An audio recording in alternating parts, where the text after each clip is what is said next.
It is what it was. Let's talk about it a little bit. You're on the Terradome. Turn it up, Jado.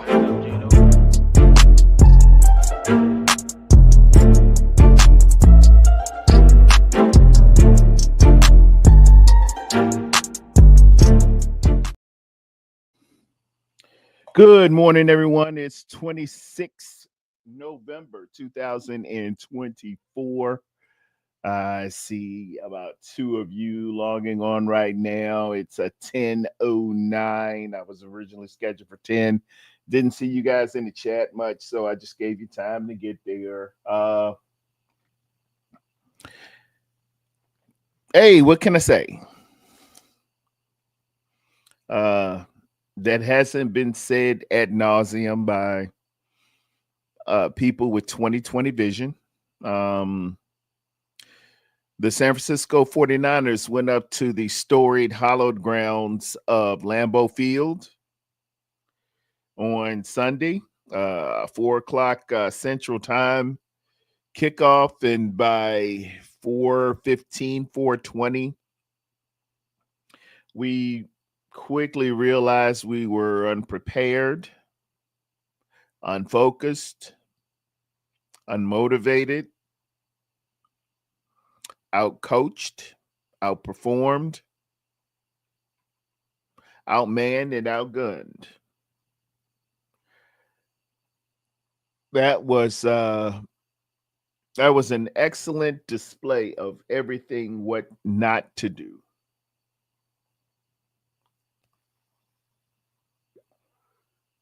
Uh, it started off easy enough with, 2 days prior to it when they were telling us, Brock wasn't going to play and Nick Bosa wasn't going to play and Trent wasn't going to play. If it moves the line in Vegas, it moves your opinion. It moves uh, what and how you view it and how you look at it and how the sharps look at it and everybody else.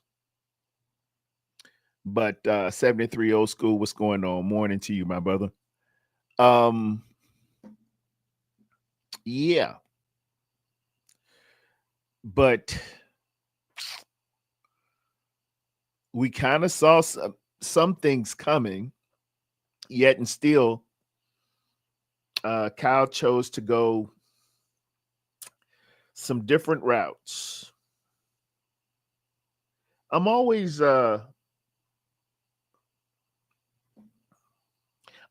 mindful of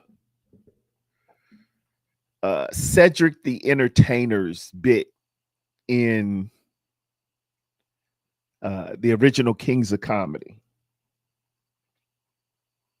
Cedric was making a bit, man, and he made it brilliantly. It's one of his best bits. He was like, white folks hope for. He said, I hope things go well. I hope nobody's in our seats. I hope, we have a good night.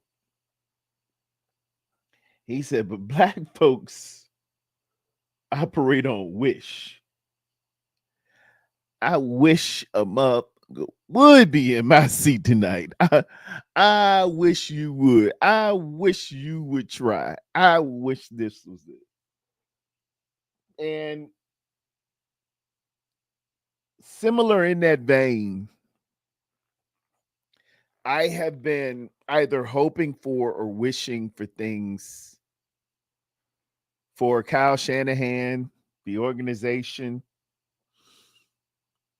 and the record label and the crew all at the same time, to include the faithful. I was been hoping and wishing. What's up, Jason Captain Niner Massey in the building? What up?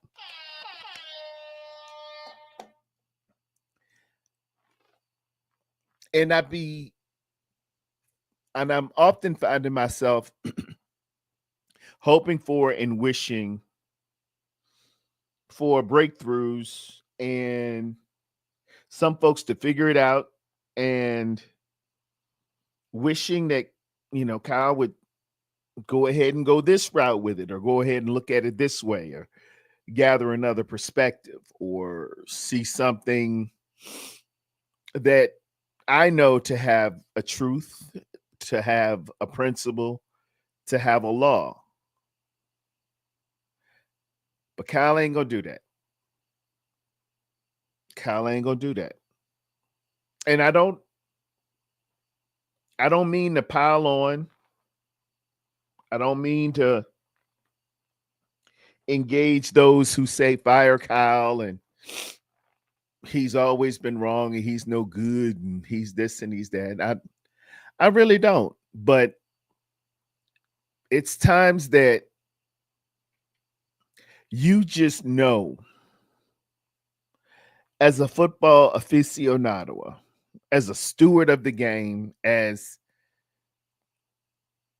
a member of the faithful, given your experience, given your know-how, given your subject matter expertise and resourcefulness in looking at and studying things, that if you don't quite understand, you go and you do your due diligence and you dig and you find either those who know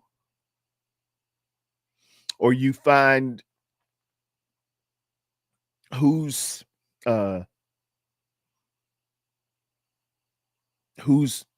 laid this path before and you walk on it standing on the shoulders of those who came before you.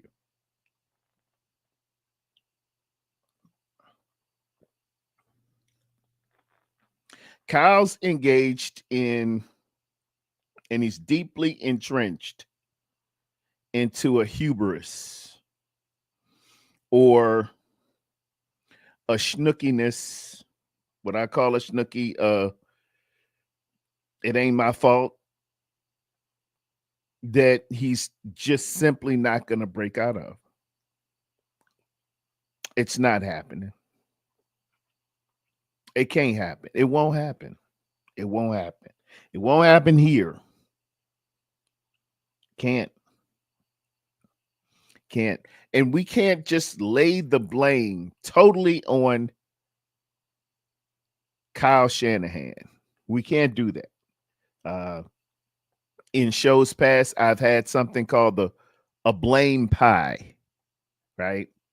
And in the blame pie, we assign, whose fault was it that we lost?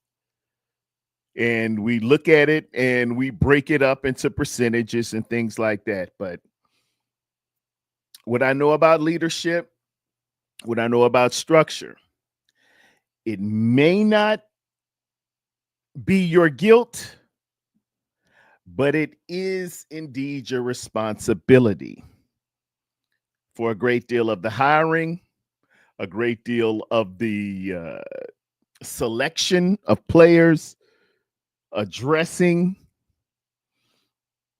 everything that comes with it, with the structure we've given and what I have seen. It lays before our head coach. Coming to the stage right now, ladies and gentlemen, I got our resident GM. I think I got Tony in the building. Tony, signify you there by just in just a moment. Tony, are you there with us? Yeah, my camera's not working. I don't know what the hell's wrong with my phone. It's all right, man. It's been Did you that hear type me? of week. Yes, sir. I can hear you. You got me? Yeah, I hear you.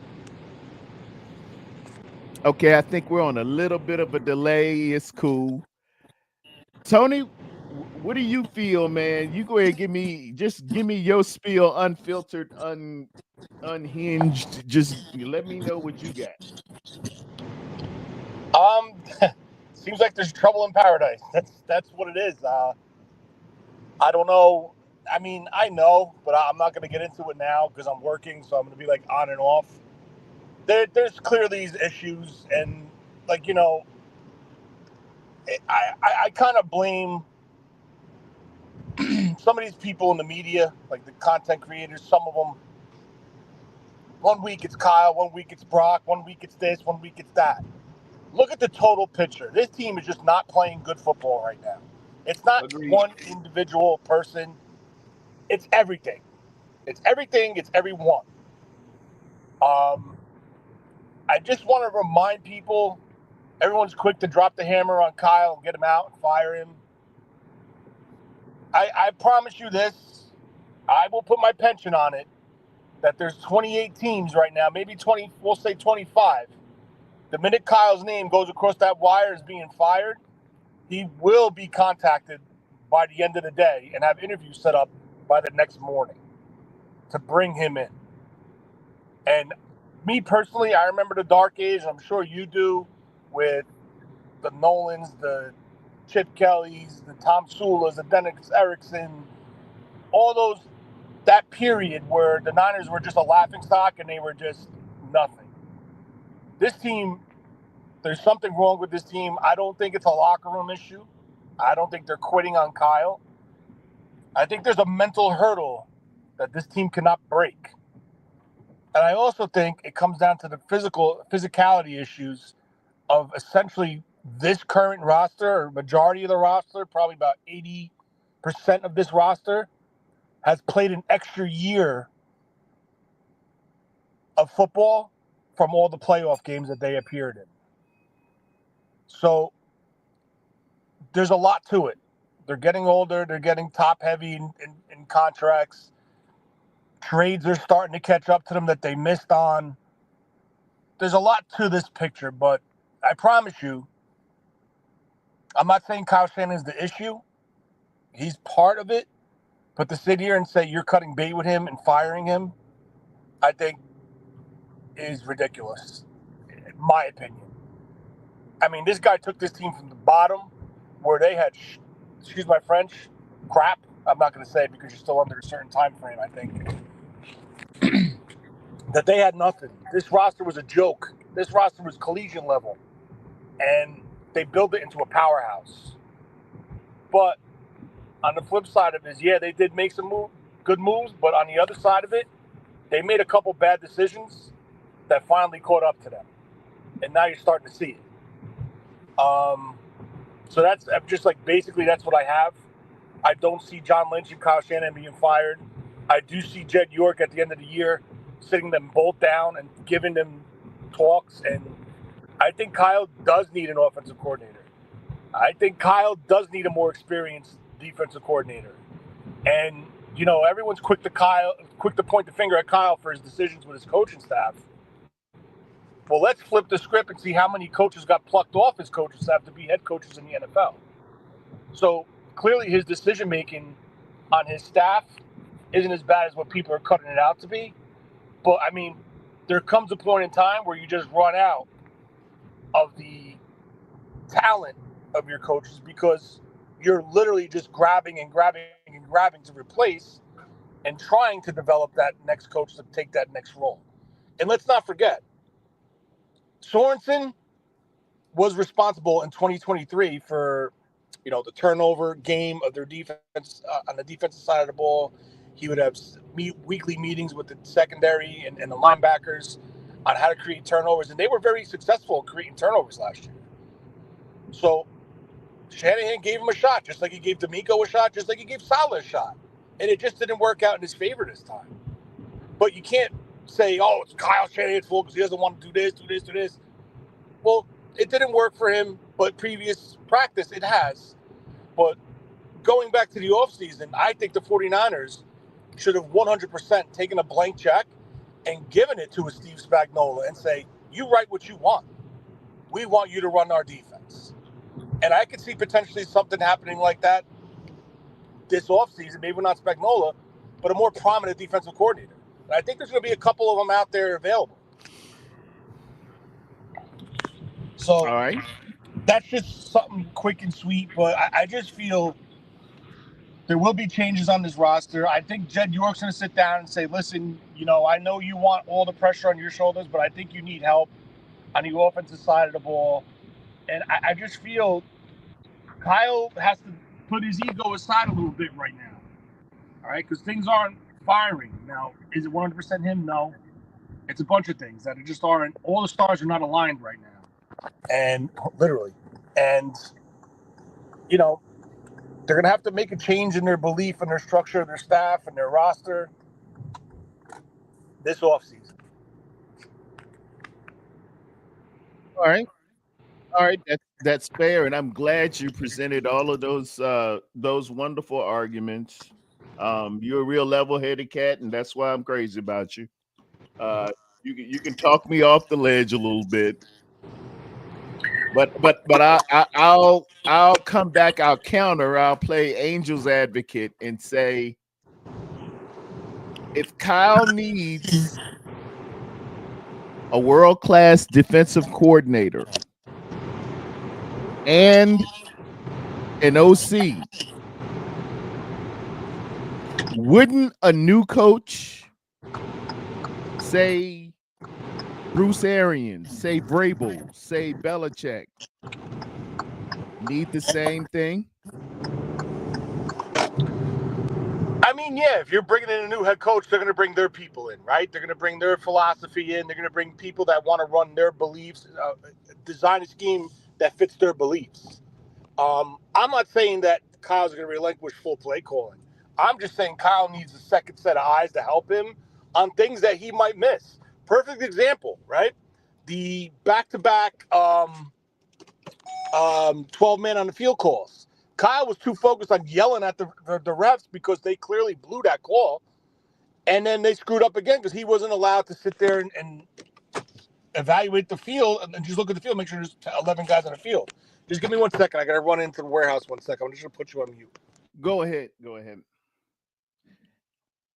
Yeah, Tony makes the fine argument that, Kyle needs help. He needs OC and defensive coordinator world-class help. I would bring to that frame of mind that we wouldn't, if Kyle were to lose his job, if Kyle were to go, I have no doubt that the New York Jets, the Chicago Bears, the New York Giants, maybe, probably. Those are just the three that come to mind, would be probably on his phone, talking to his agent, getting him there right now, whatever, what have you.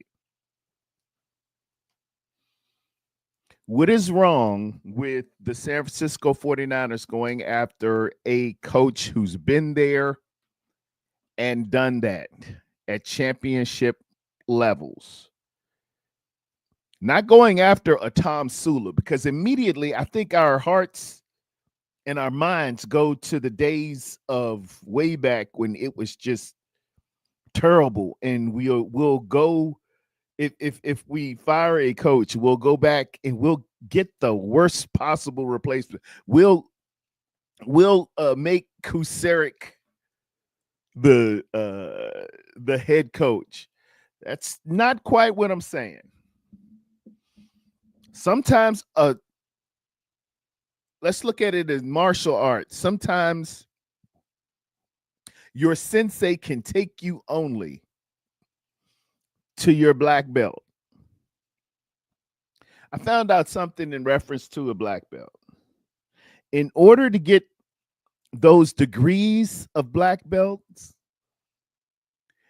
you have to teach others to get their black belt, and judging on the amount of tutelage you give them and however many you give them, that's how you get degrees on the black belt. It's one hand washes the other. It's iron sharpening iron to get those degrees of black belts. I say that to say this. Sometimes somebody can take you only as far as they can take you, but there's more out there. And this game was very reticent and told big tales on what it was. Now, mind you, it wasn't all Kyle. and I'm not going to say it was. Injuries have played into this, and Tony mentioned the attrition rate, the physicality of playing 12 since 2019, 12 extra postseason games is the equivalent of at least another season. Okay, I'm So a back. lot of these guys that you see are playing a whole nother season because playoff games are so intense. Playoff games are so hard on the body. Playoff games take a quick turnaround sometimes. Postseason games take a large amount of stress on your mind as well as your body. So to play 12 postseason games is the equivalent of playing about 18 games. So some of those guys, like a Kittle, like a Debo Samuel, like some of these elder statesmen have played another year on those bodies. It's a lot of wear and tear and a lot of tread that's been taken off of these tires, mind you. But what I did see Sunday was just total lack of preparedness. What I I did see agree. Sunday was a coach who's running the same system as Kyle Shanahan, had been with him for multiple years together, learned at the same rate, but running it crisper, running it more efficient, and running it more innovative.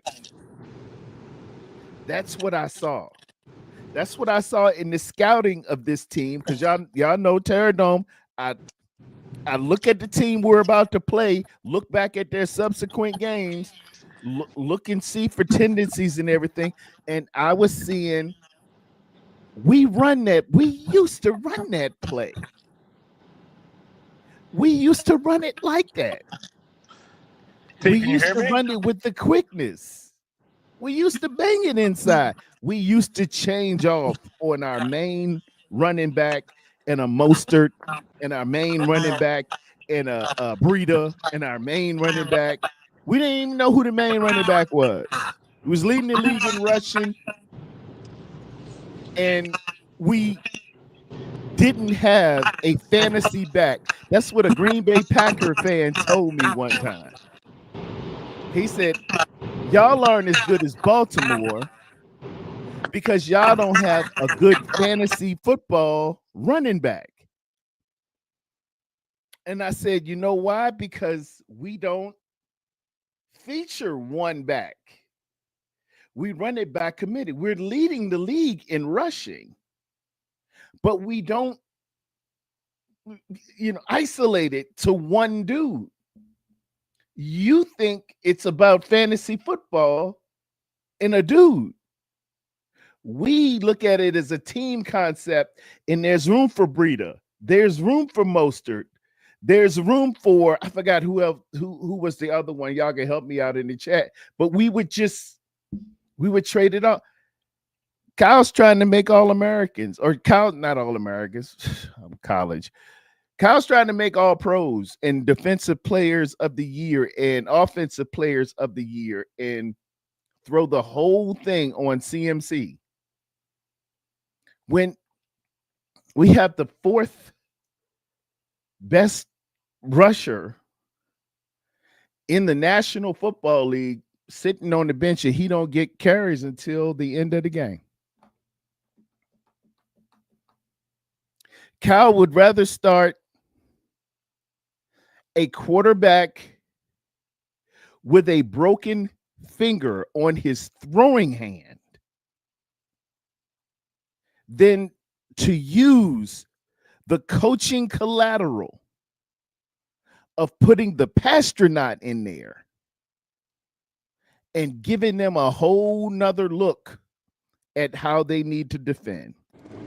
You there, T? There you go. T, you looking good, man. You looking good. You got your black on. You know that's slimming.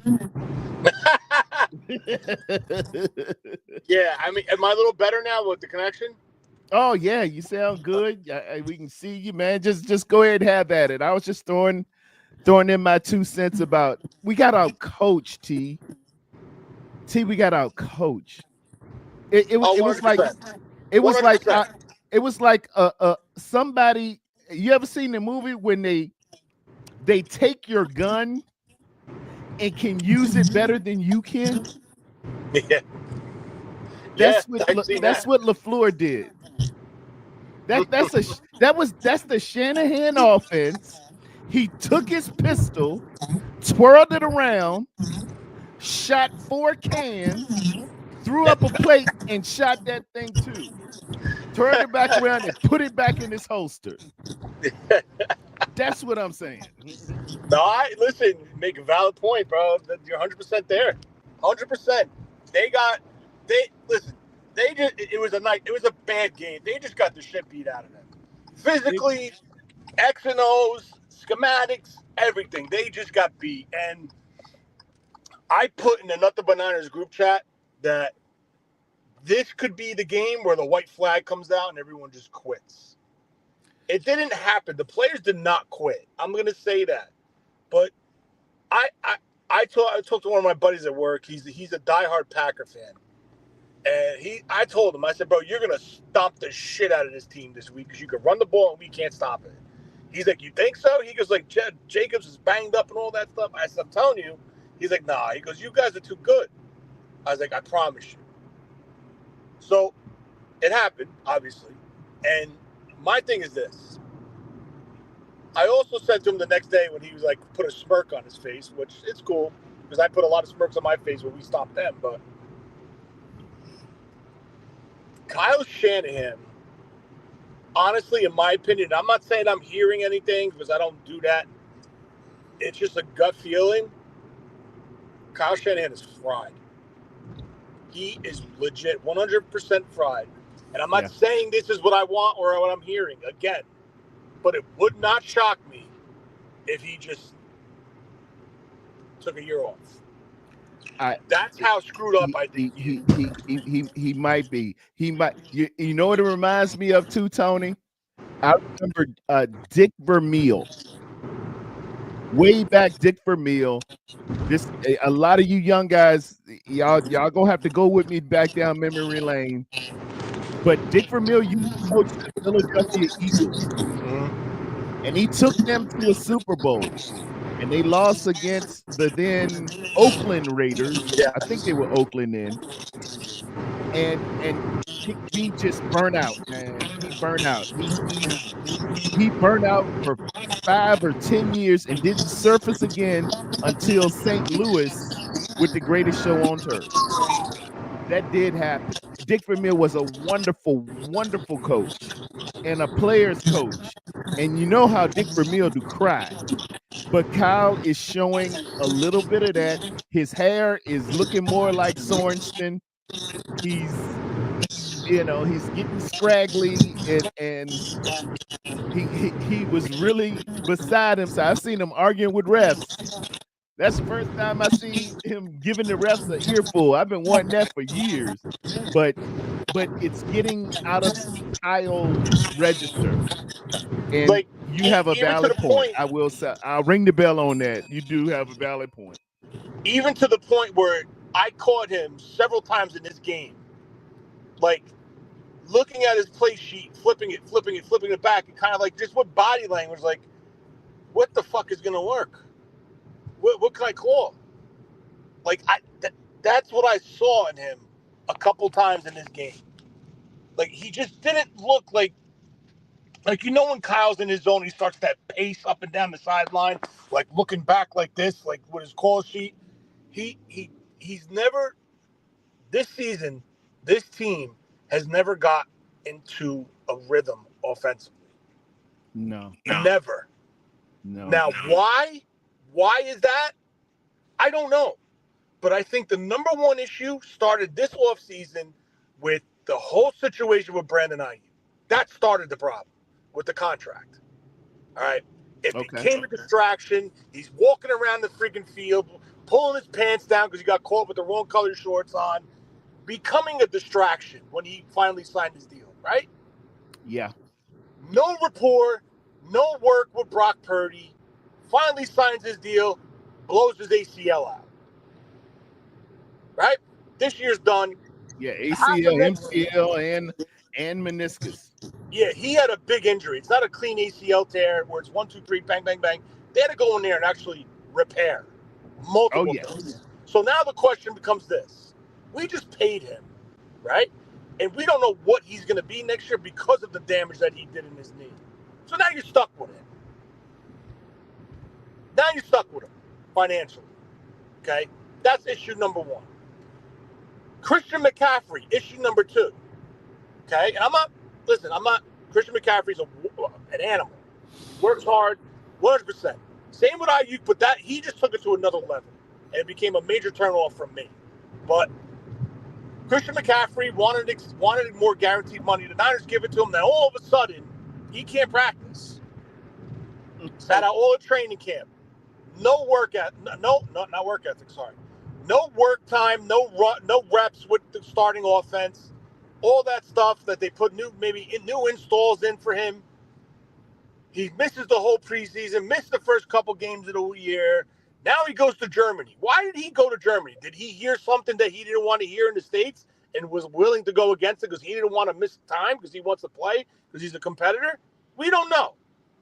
But he clearly is not the same running back that he was last year. Clearly. He is not. He is a shell of himself. He's lacking the acceleration. He's not cutting. He's not planting that foot and going downhill. He's missing. The timing is off with the holes and seeing the holes. That's issue number two, right? Then the issue with Trent holding out for guaranteed money. All this negative start to the season, to the off season, going into the preseason, going into the regular season. This played a major issue on why this team is the way it is. Offensively. Okay? Finally, everyone finally got healthy. No, CMC didn't come back in time. But finally, minus CMC, this offense got healthy. BA, Debo, George Kittle, Jordan Mason running the ball. Trent Williams was on the field. And guess what happens? Right? The injury kicks in again. Yeah. Kittle got hurt. Debo got banged up. Right? Jordan Mason got banged up. So now they went to Garendo. This offense was not given an opportunity due to the injuries and the situation that transpired this offseason to get into any type of rhythm or work ethic together. And speaking of injuries, hold on real quick. I got to go back to my man Jason, Captain Niner. He said the broken finger was on his non-throwing hand, not his throwing hand. One of the two. Correct.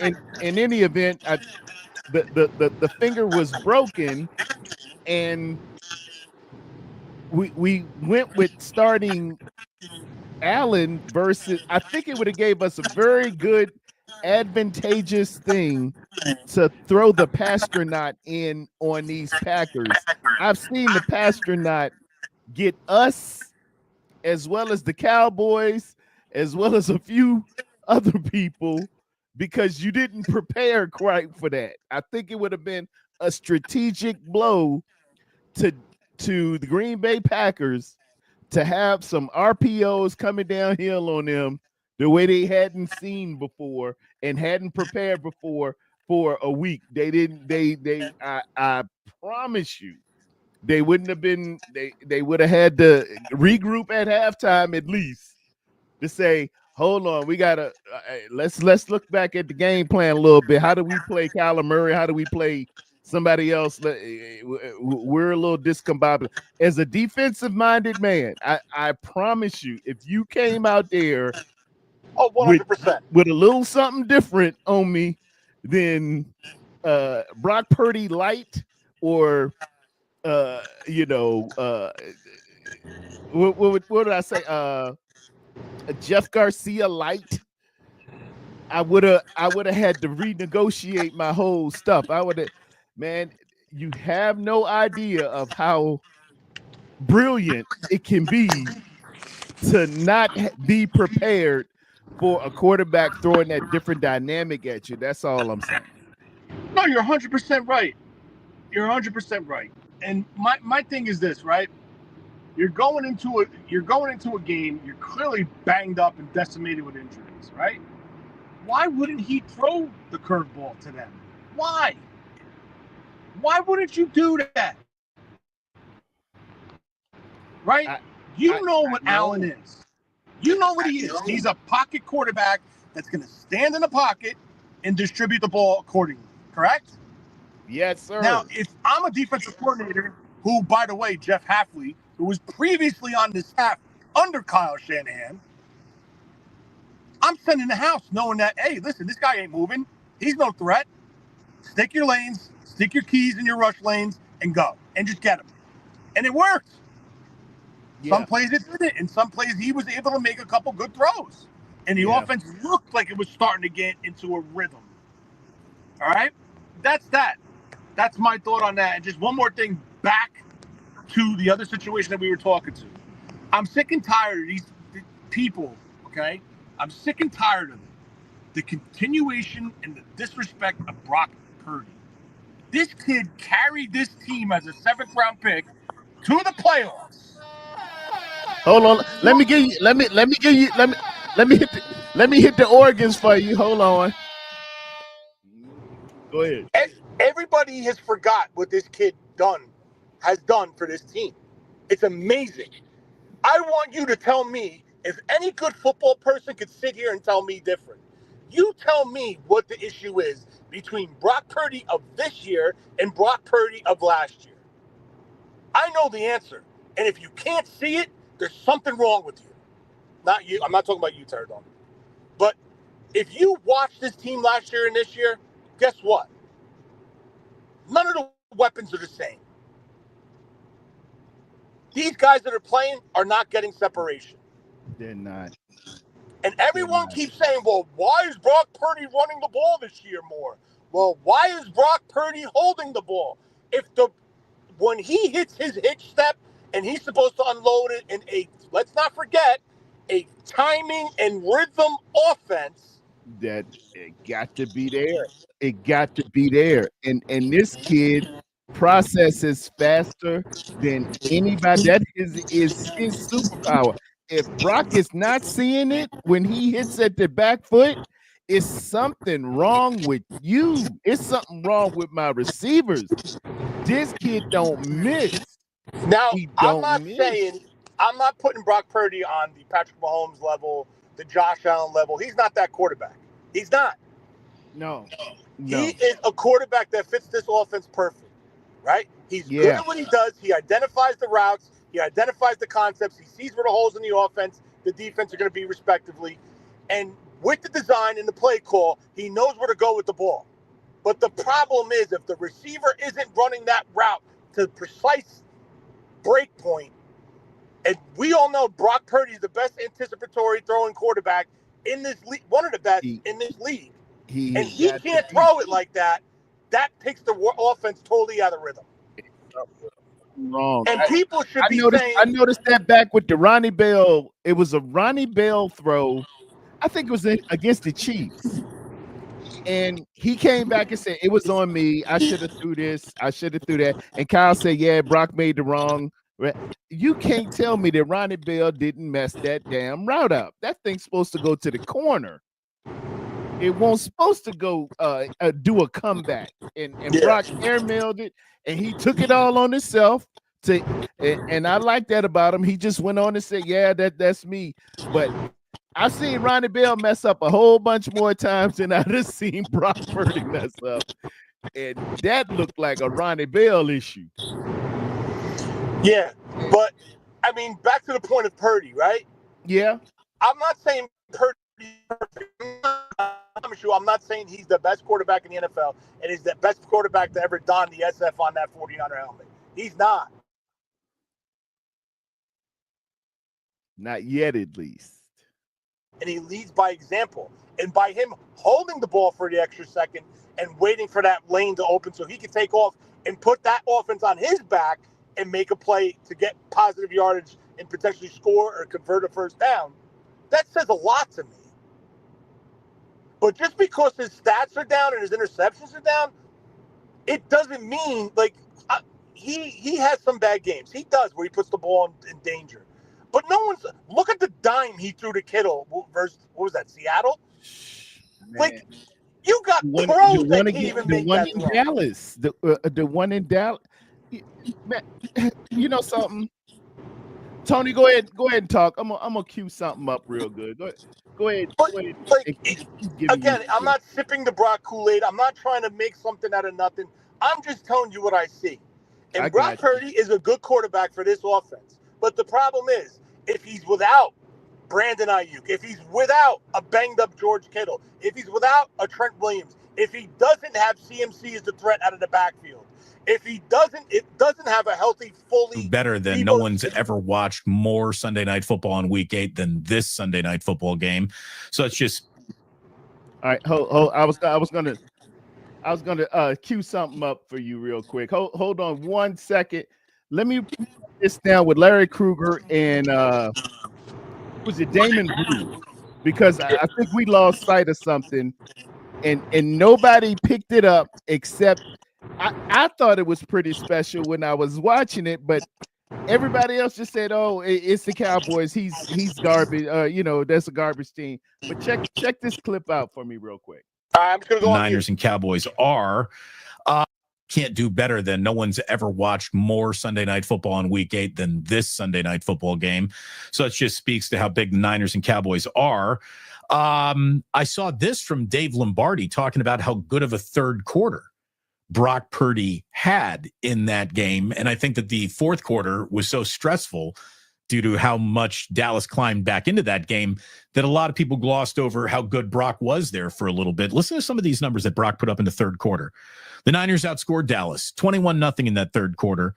They outgained the Cowboys 167 yards to 16. Time of possession was 12 minutes to 3 minutes. Purdy was a perfect 7 for 7 for 103 yards. He led the Niners with 37 rushing yards in the frame as well. And according to Opta Stats, he's the only quarterback since 2000 to deliver over 100 passing yards, over 30 rushing yards, and over 100% completion percentage in any quarter. Again, first since 2000. There have been 26,276 quarters of football since 2000. And Brock Purdy just had one of the all-time great quarters, like right in front of us. And we were so busy worrying about the defense and the Cowboys. I don't know if a lot of people really saw it or appreciated it. As a matter of fact, I couldn't help but notice there were Brock Purdy trash can emojis. Maybe we should just ban the trash can emoji from 49er fandom because they don't seem to use it very accurately.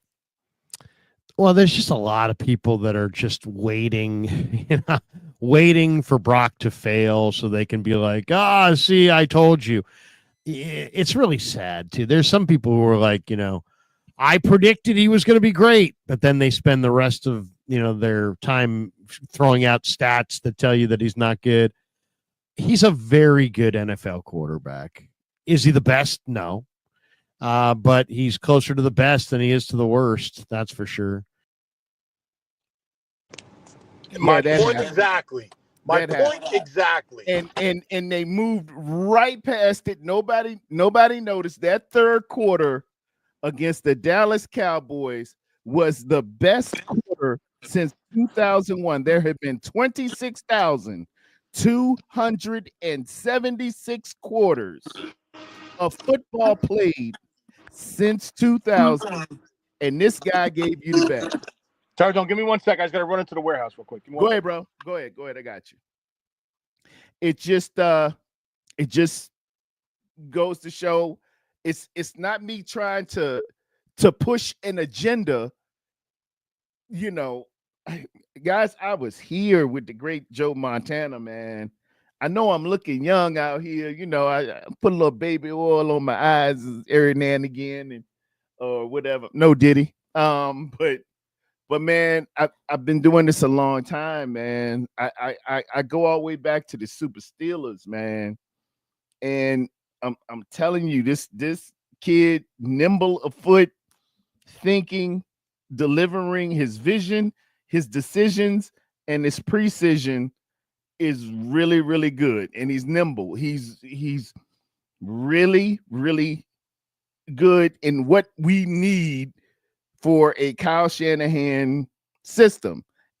He just is. He just is. Does he have the superpower of a 4.219? No.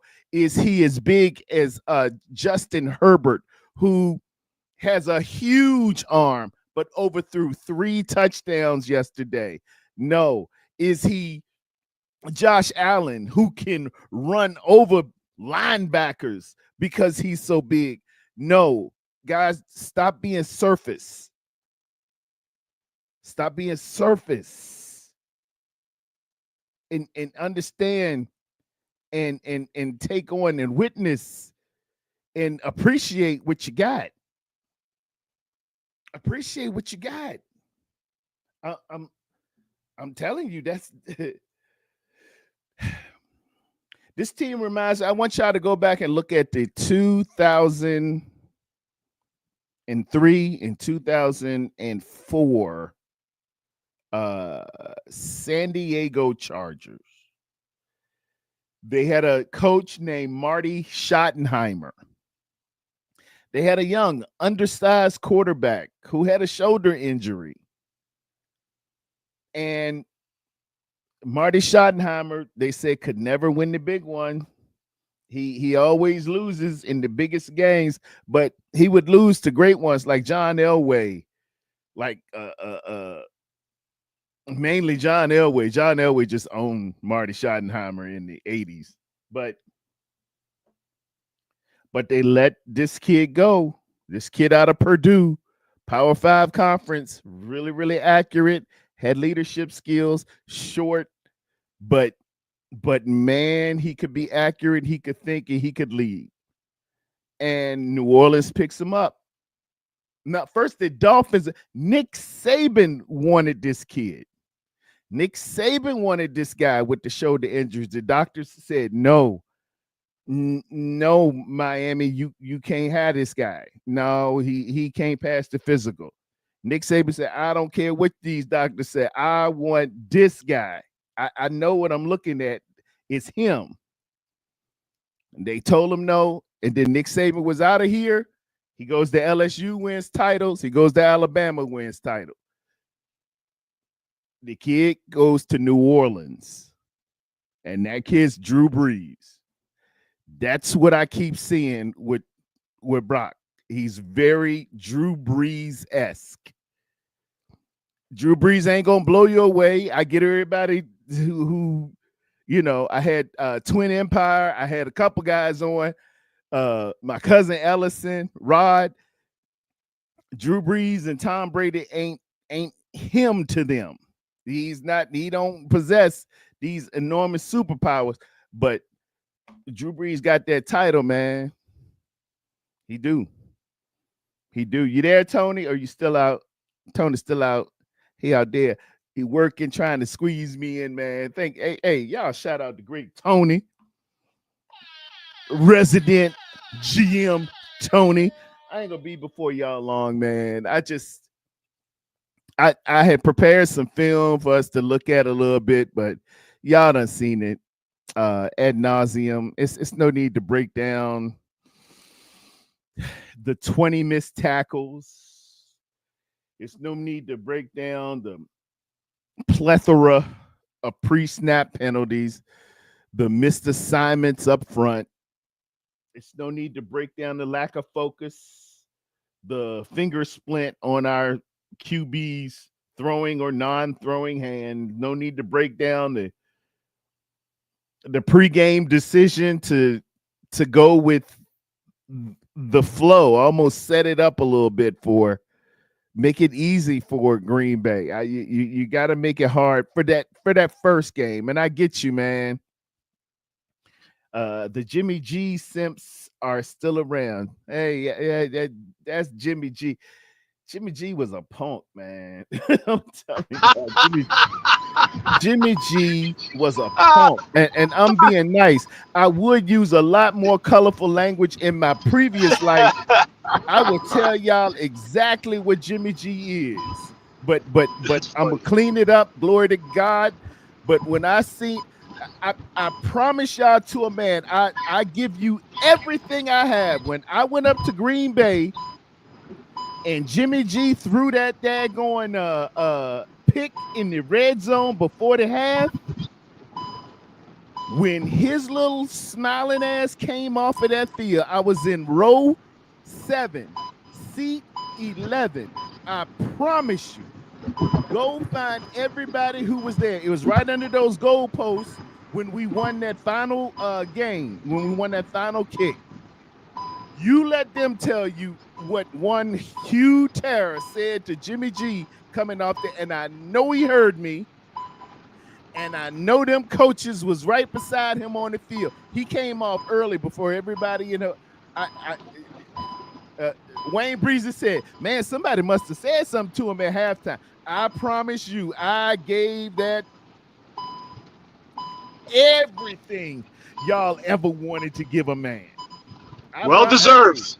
Oh, yeah, I lit him up. If y'all was mad at Debo for lock-in, boy, y'all... I had to go back to, hey, Tony, I had to go to my apostle. I said, Apostle, if they had a camera phone out there or something, I totally apologize for what I did, for what I said and how I said it. But he had me flip back to Sergeant Terra, 101st Airborne, 217 Force Cavalry Infantry. That's right. I bet he know my voice. I bet that. Yeah, I don't even want to talk about that guy. Yeah, man. Sorry. He's it's natural. People so surface. He's just Jimmy G. We went to a Super Bowl with Jimmy G. Well, now he's just Super Bowl G. He's Jimmy G 2.0. That's so easy, man. But y'all not looking. Yeah, you're right. You know what? I'm glad you said that, Terradome. He did go to a Super Bowl. We did go to a Super Bowl with Jimmy G. But let me explain something to you. That same Jimmy G that we went to a Super Bowl with had the ball taken out of his hands versus the Minnesota Vikings and the Green Bay Packers. Exactly. So, how good is that Jimmy G that we went to the Super Bowl with? Because last time it's not about it's about we. Yes, man. Jimmy G, they threw 8 times with Jimmy G against the Packers. 8 times. Stephen A. Smith was all on it. He said, obviously, they don't trust James Garoppolo. Only 8 the row. We didn't. Jimmy G rode that, we call it the champagne ride on golf outings. When you suck at golf and you got that one guy with the driver and you got another guy who's nice with his irons, you take the champagne ride. You can't play, but it's captain's choice. You riding with them, boy. You a rider champ. You're there to hold the trophy. Look at you. Yeah, I was on the team. You ain't do nothing. But getting back to Brock, that video pretty much explained it all, right? And the funny thing is, that video also told you that the inconsistencies is clearly to the personnel issues with this team, right? Yeah. Consistently, the mix-up, the rotating at the wide receiver due to injuries, the backfield, the tight ends being inconsistent. You know, I just think this season... Tony, did you see the back-to-back 12 men on the field? That's coaching. That's 100% coaching. Yes. And who do you blame for that? People are like saying that's Kyle's fault. All right, you want to blame Kyle because he's the head coach, but where's the special teams coordinator? That is his sole responsibility, right? Or even the defensive coordinator, because they had 12 men on the field with special teams once or twice this year. Dude. Right? What is Nick Sorensen looking at? He looking like Beetle Gin and Juice. What is the problem with Nick Sorensen is this is the scary part. In this game, well, not this game. First Seattle last week, the defense looked good. Like it was playing good. It was in the game. It wasn't like getting blown out. But number one, where he struggles immensely, There's zero creativity with any type of blitz packages. Zero. He's either coming off the slot or he's coming up the middle with an AB blitz, gap blitz from a linebacker. Yeah. That's it. It's either a nickel or a safety off the edge, or it's an AB blitz, a gap blitz up the middle. That's it. Yeah. It's so predictable. It's so predictable. There's zero creativity with any type of blitz scheme, blitz packages with this defense. That's number one. Number two, in-game adjustments. Where are they? Where are the in-game adjustments? That's that. Number three, which should essentially be number one. Excuse my French because I'm cursing on this one because give it up. Yeah, let it go. It's pathetic and it's football 101. Where is the fucking tackling? 20 missed. Where's the tap? What? Where? This team forgot how to tackle. I know they're missing. I know what people are going to say. This team is missing Dre Greenlaw. And you know what? That statement is 100% factual. Yeah. This team does miss Dre Greenlaw. They're flat. They're not intense. They're not flying around with speed at the second level because Devondre Campbell clearly lost 3.5 steps. Yeah. But you have to overcome that, right? For years, the 49ers have had the next man up mentality. Mentality, yes, sir. Okay? You have to overcome obstacles like that. If you're struggling, don't put him in a position to where you know he's going to get smoked. Don't. Take him off the field if it's a nickel situation. Put Rivers in who can at least run and tackle. Why are they, like, Devondre Campbell was a good linebacker in this league. And I'm telling you now, and I had this discussion with Mike, and he said absolutely not. There was a point in time when he was with Arizona and he was with the Falcons, and he would give George Kittle fits in coverage. Very solid. That's how he got the job. But clearly he wasn't our first choice. It was going to be Hendricks, who went on 100%. to the Cowboys. But the reason we knew Campbell was how he did against us, and they felt some kind of good about it. They felt really solid about it. Yes, he was that. But as Shaquille O'Neal would say, 25 ain't 35. Or but back to like get a little age on you, you ain't the same dude. Back to the main picture of this whole season in a nutshell. Clearly, there's bigger issues that they can overcome. The number one thing is the salary, the injuries. That's the biggest issue.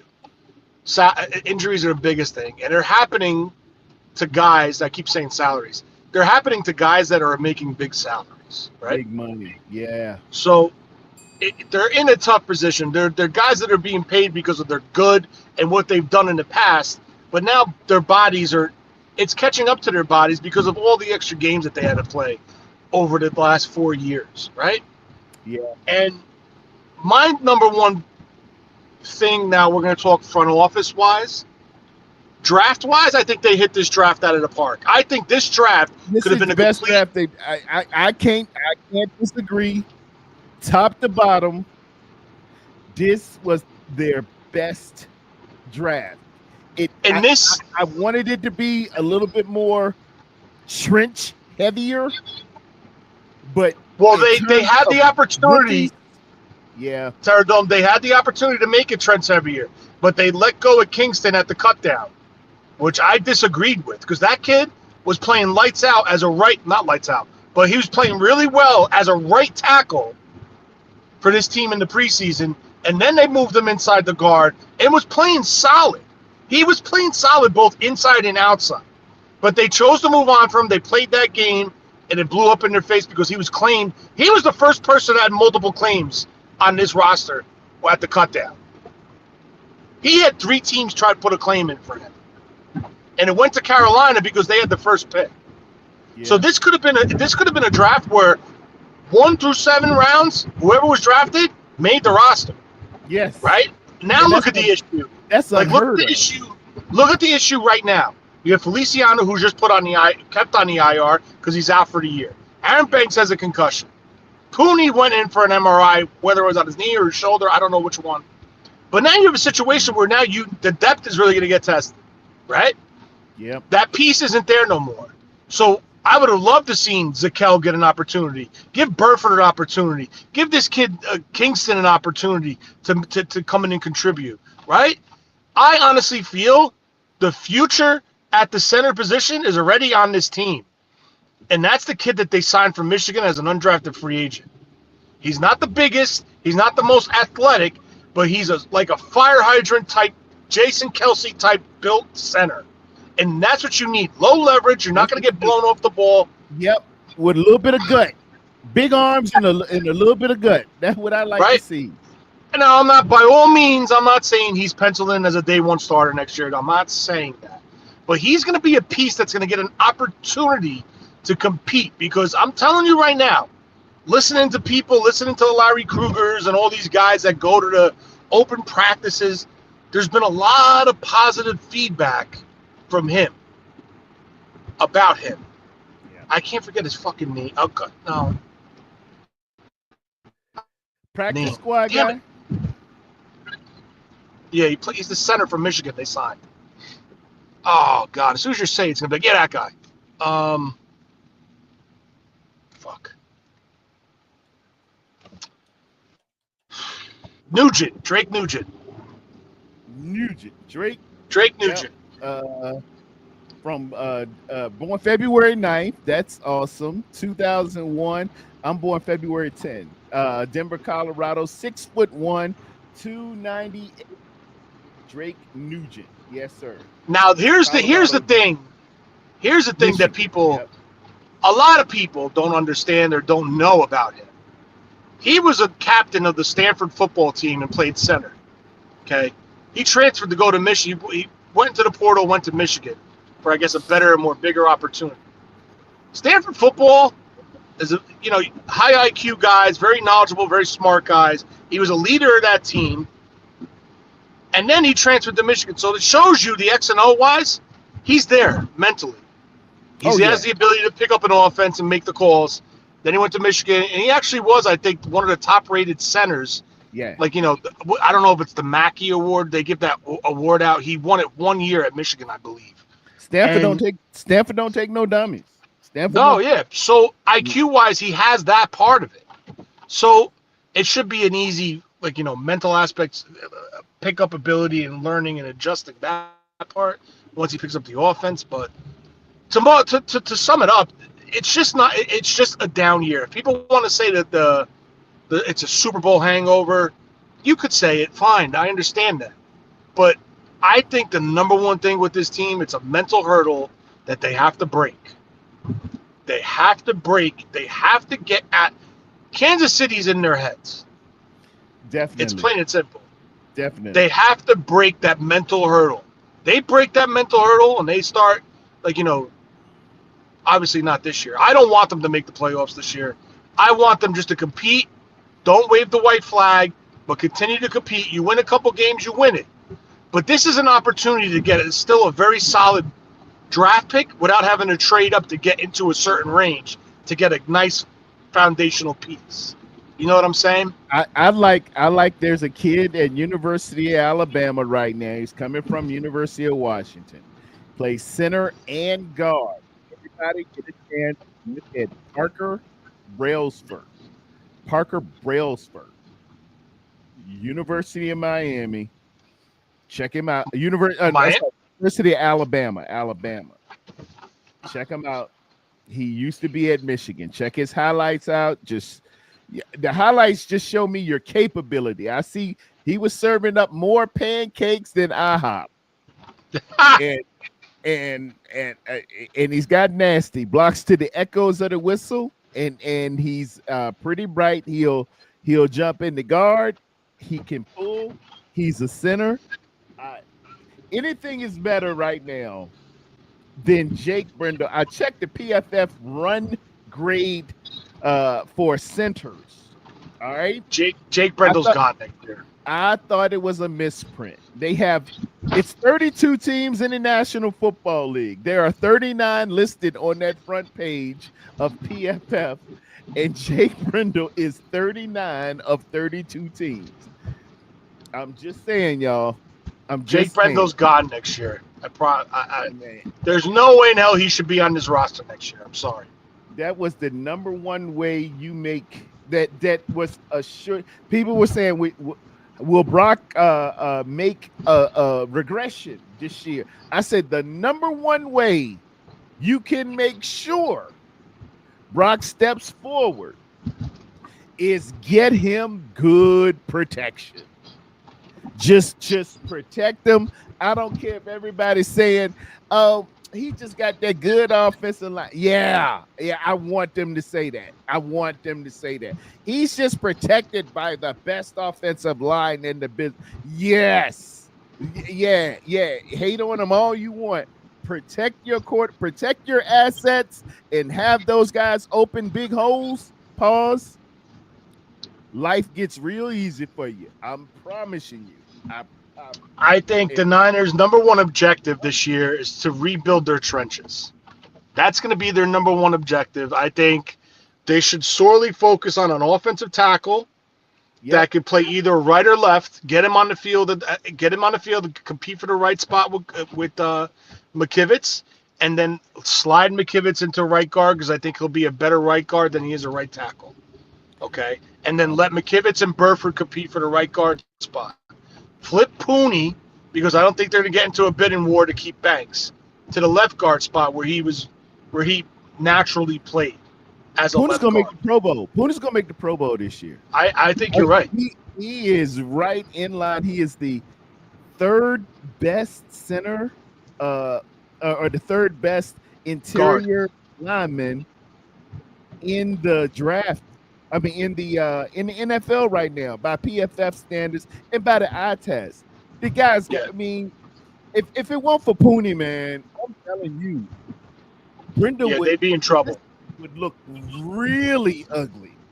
A lot of times, I see him picking up Brendel's guy, and Brendel's looking at him like, "Man, thanks for doing that." Watching him fight, it's like the guy who starts a fight at the bar and watches you fight. 100%. You're 100%. Terry, you're 100% right. And just think, like, he's ranked bad right now. Just think how much worse it would be if Pooney wasn't next to him. Are you kidding me? Like, he would be an ungradable player, and that's why it's imperative. Like, they got to do the center position, which I think they have one piece. They're going to bring another piece in to compete with him. I think their Banks is going to get a deal that they can't afford to bring back, right? And then you're going to have to look at a tackle that is able to play on both sides. Yes. Right and left guard. That gives you that versatility. God forbid if Trent goes down, but he gets on the field immediately as the right guard. You have an open competition for the right guard spot between Burford and McKivitz, and then you just address the center spot. That's how they should focus on the offensive line. The defensive line is a totally different story. They need to revamp that whole line, everyone except for a guy by the name of Nick Bosa. Tony, I'm thinking it is time to go to a 3-4. I don't go to a 3-4. It is. We done tried the 4-3, the wide 9, NASCAR, all this. Well, no, the wide 9 is gone. It's time to go to a 3-4 and let's start drafting and doing something different. We just can't get it right, man. We can't get it. Leonard Floyd did have a couple. Leonard Floyd, he had a 2-sack game, man. Shout out to him, but they just not stout at the run, at the point of attack. I don't see anybody being good and aggressive and forcing the edge, and we just haven't found the complement to Nick Bosa yet. And when you can't, it just ain't gonna happen, man. Let's just mosh it and do what we do. The most of the league is moved to a 3-4. I was a 4-3 guy. I love the University of Miami. I came up on a 4-3. Actually, high school 4-4, then college a 4-3. But hey, if the 3-4 is the way to go, let's just go into it and let's get some good ball players. We can't keep getting gashed and just saying, well, We still gonna run the wide 9 and let that thing wide open and No, hope Dre Greenlaw comes back. No, the man. wide nine is done. Yeah, You will not see that ever again. yeah. In my gotta do opinion, something. I don't like it, but I don't like it at all. It was nice. It worked for a season or two. You can't put back the band again, man. You know. just Can't, give me 1 can't second. I could run out go real ahead. quick. Go ahead, bro. Yeah. As far as that wide 9, look, I'm gonna tell y'all. I'm gonna be honest with you. Guy is not getting back together again. Aaron Hall, Teddy Riley, Damon Hall. Guy ain't getting back together again. That was that wide 9. It was hot in '89 when Keith Sweat was out here in the New Jack Swing. The wide 9 ain't coming back. It ain't. It ain't. It went the way of leg warmers and the jury curl. We got to go ahead.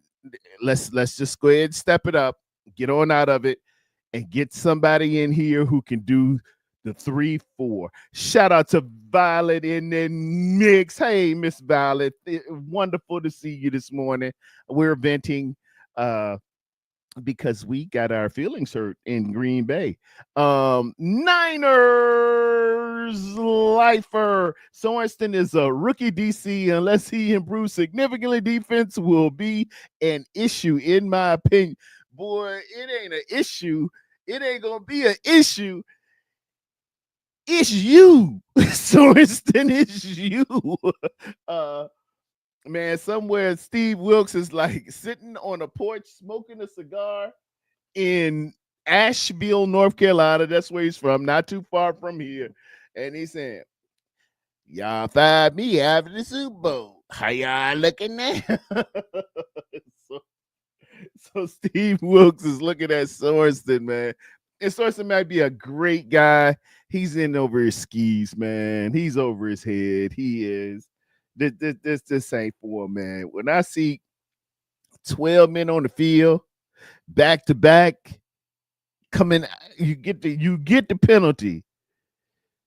And they argue and they say, hey, look, you supposed to, which by right, Kyle was right. You supposed to, when y'all sub out, you ain't supposed to do it quick like that. You supposed to bring your players in. We see it and we bring our players in. That was the new rule, collective bargaining or whatever it is. That's how it's supposed to be. But we got a little our coach. I don't want to say our coach. That there is called sportsmanship. When you play a little fast and loose with the rules. And LaFleur was going with some sportsmanship. But then you come out of it after you get the penalty. The second time around, dude, directly after it, and you get 12 men on the field again. No, man. No. And I know some might say, well, that ain't really his fault. That's the player's fault, or that's that assistant fault, or that's something. We got a saying in the Army, not guilty, but responsible. You might not did it, but that soldier is under your command. That's on you. Anything that happens out on that field is what you allow or what you've instructed. That's it. Yeah. That's it. So that's where I'm at this season. I think it's not fair to point blame at any single individual. I think it's a team thing. I think it's everyone involved, I think, is wrong for something and could take blame for something. Oh, yeah. It's a lot of At blame. all the levels, right? At all the levels, you want to talk about the front office, yeah, they killed this draft 100%. But you know what? They missed an opportunity to bring in another edge rusher to help Nick Bosa in the trade deadline. Exactly. And look what happens. Now Nick Bosa's hurt. Right? And what happened not this week, the week previous versus Seattle? Niners had a lead. Nick Bosa got hurt, came out of the game, 2 touchdowns were scored. And they lose the game. My man, Choa Lord, shout out to Choa, man. What's up, man? He says, got a question for you, Terradome. I got a question for you. Why Kyle never used Isaac Garendo? Why did he draft him? Talk to us, Tony. What was the big deal with? Well, at first, in the beginning of the season, my big thing was his lack of experience, right? If you look at this draft class, it's people that had tons of experience in playing at the collegiate level, and had success, right? Yeah. They're all older than previous draft years. Pooney, with his playing experience, Ricky Pearsall, Green, all these guys that came in. And then you look at Isaac Garendo, who is the least experienced person in this draft class. My thing with Garendo coming out, speed, you cannot doubt. There's no doubt that he has speed. My issue is experience, right? Yeah. Had 2 opportunities to take the lead role. One in Wisconsin, one at Louisville he was drafted from, right? Yes. One in Wisconsin, one in Louisville. Never really took that lead role by the horns and made the best of an opportunity. So that's number 1. Number 2, the timing and the rhythm and the vision that you would need to run the outside zone is something that you just don't wake up with in the morning of a game day and start showing it and you can play in it. It's things that you need reps with. Now let's take it back to the first problem is lack of experience. So you put those 2 together, he's clearly behind the 8 ball. But once when he started improving in his carries. Once Jordan Mason, what was that, week 5 or 6 maybe 7?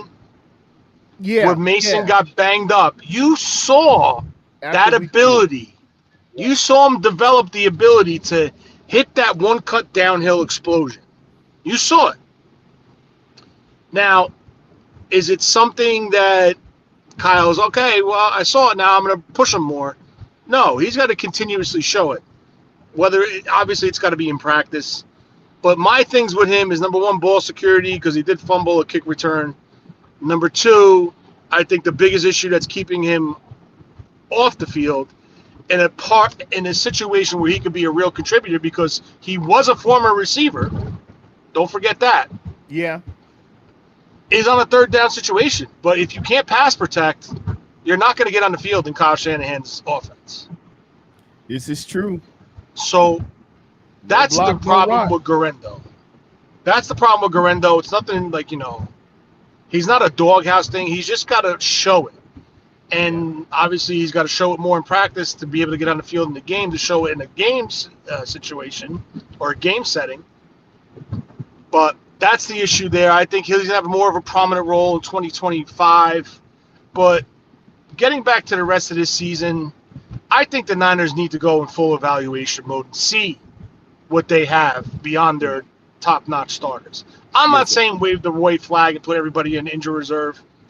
Clearly, Christian McCaffrey's not 100%. Get him the hell off the field. If you don't want to get him off the field, you put him in situational roles, 3rd downs. Let these guys run the ball, get development, get reps under their belt. Trent Williams, why are we going to rush him back and keep taking shots and shots and shots? Let him get fully healthy, then you can put him back on the field.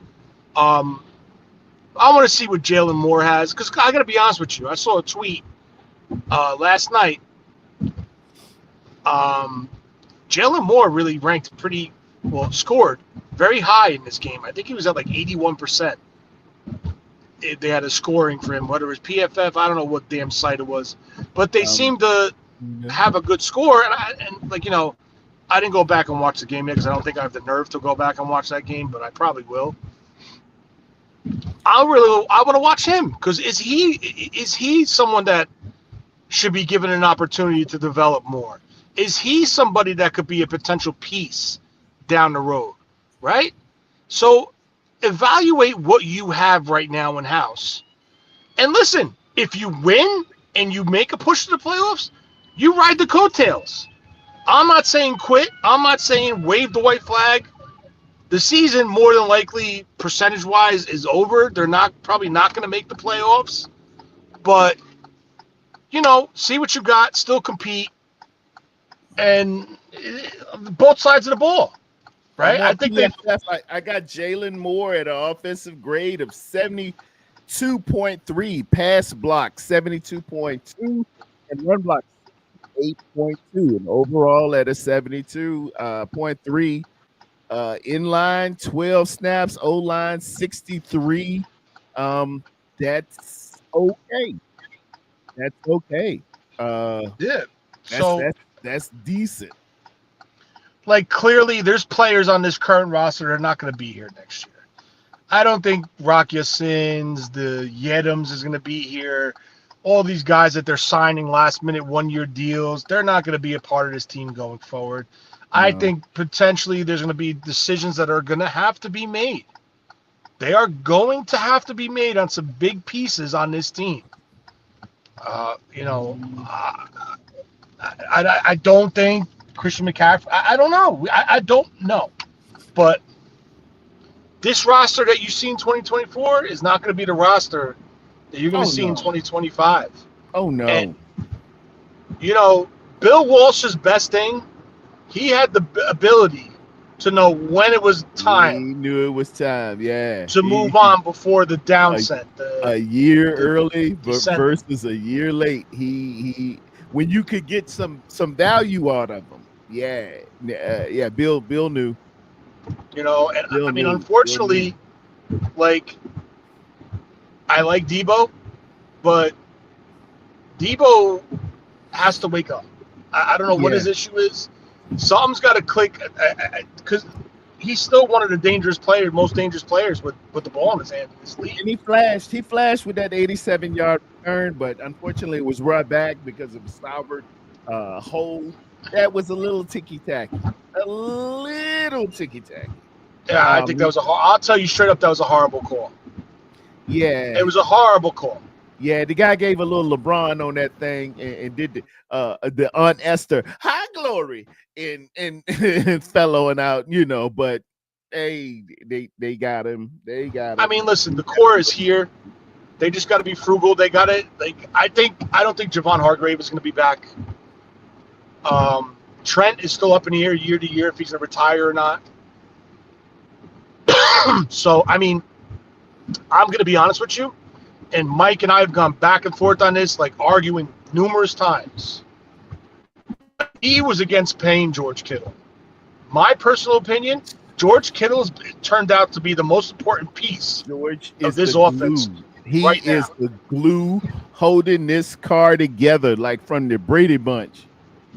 If George Kittle won't here, man, and think about it, we still haven't gotten a proper compliment to him. The overall goal was to get into a 2 tight end set, get physical, get downhill, but we still haven't gotten that guy. We've been drafting Cameron drop 2. Who else how many tight ends? Would you say Cameron drop 2? Cameron can't catch a cold naked in Alaska.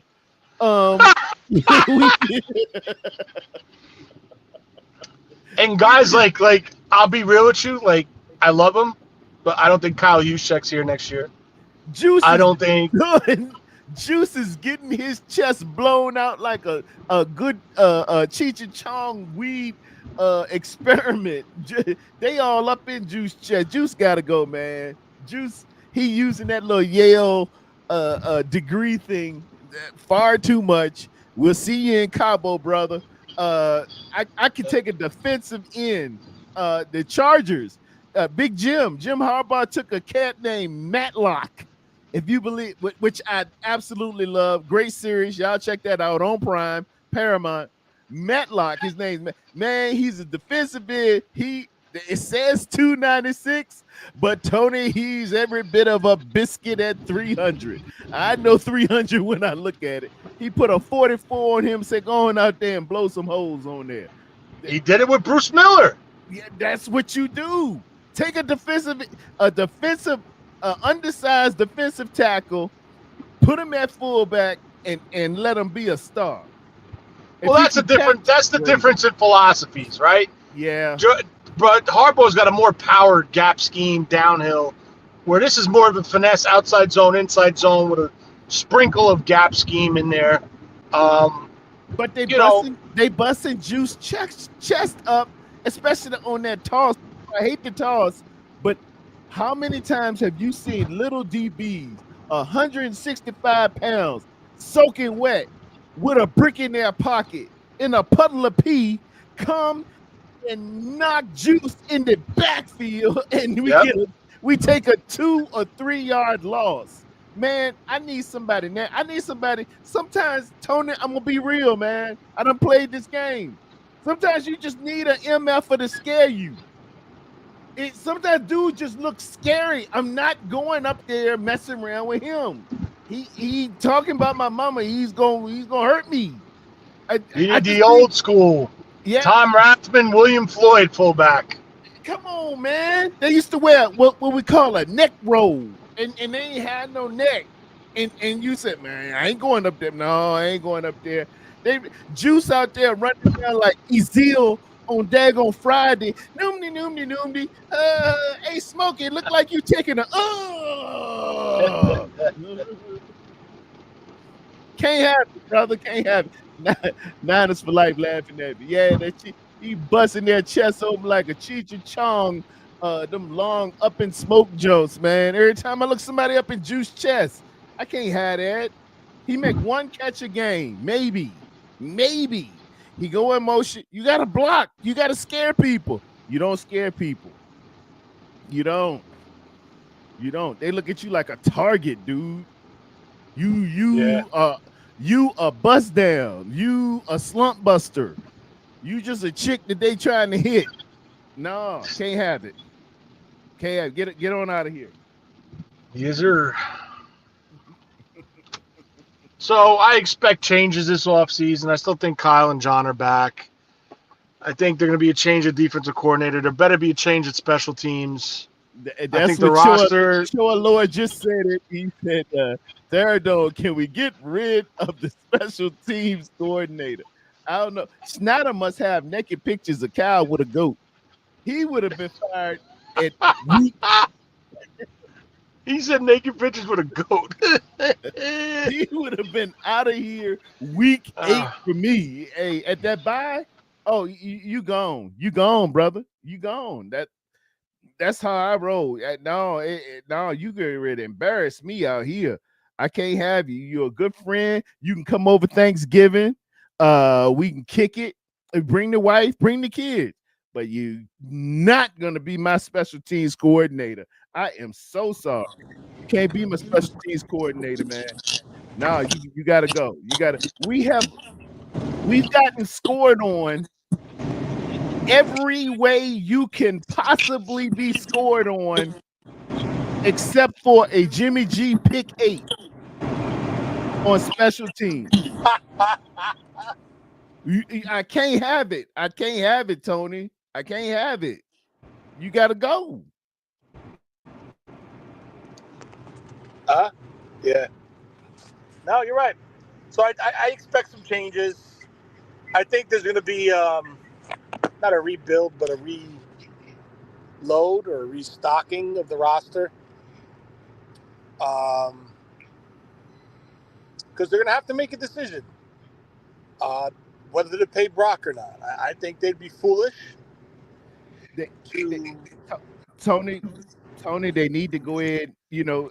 I think that at the basis, at the genesis of all of this, I think, and what I hear everybody talking about, I wouldn't pay him. He's not this. I don't want to pay.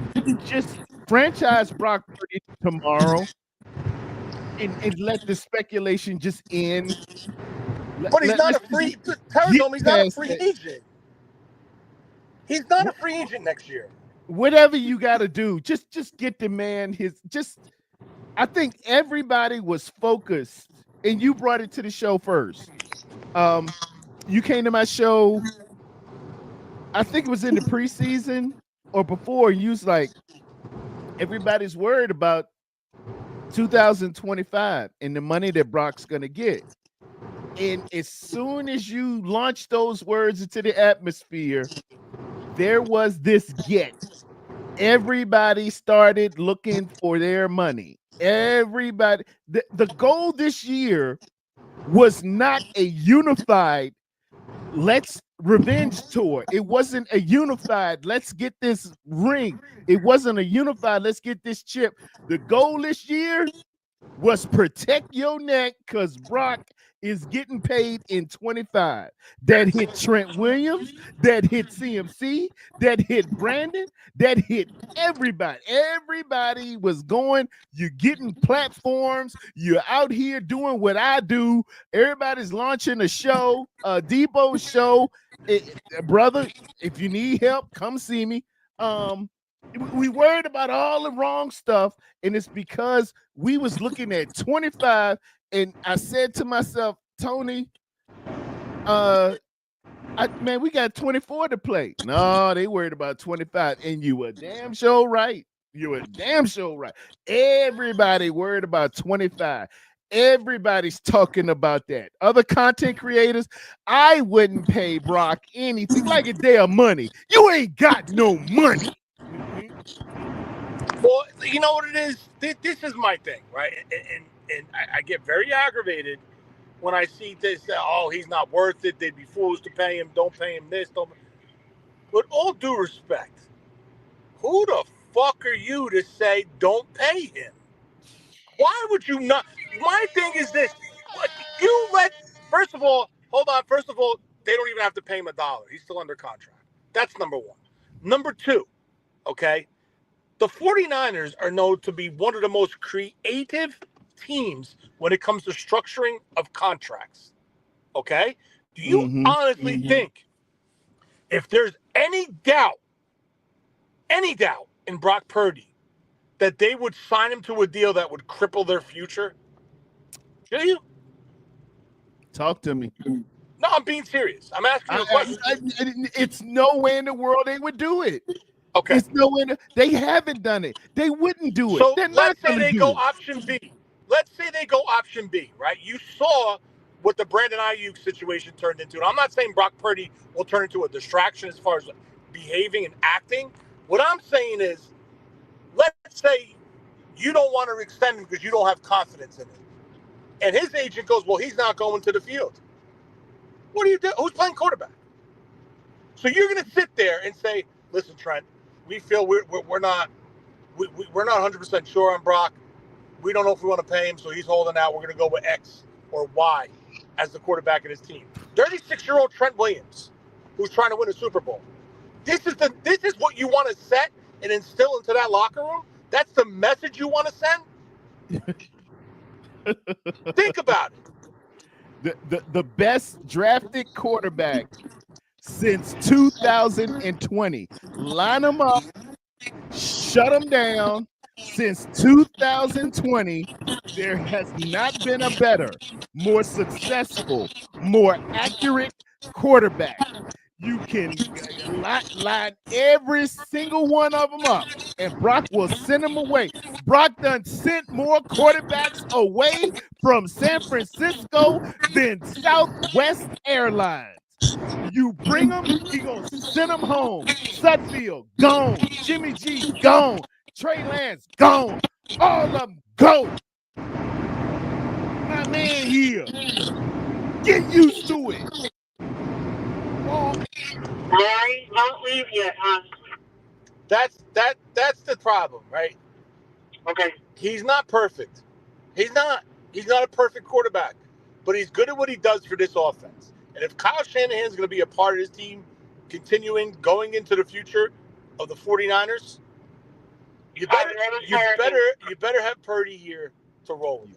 Because I'm going to be honest with you, there's nobody in this draft class, nobody that will come in and perform the way he did on his first start, second start, third start, cold off the bench.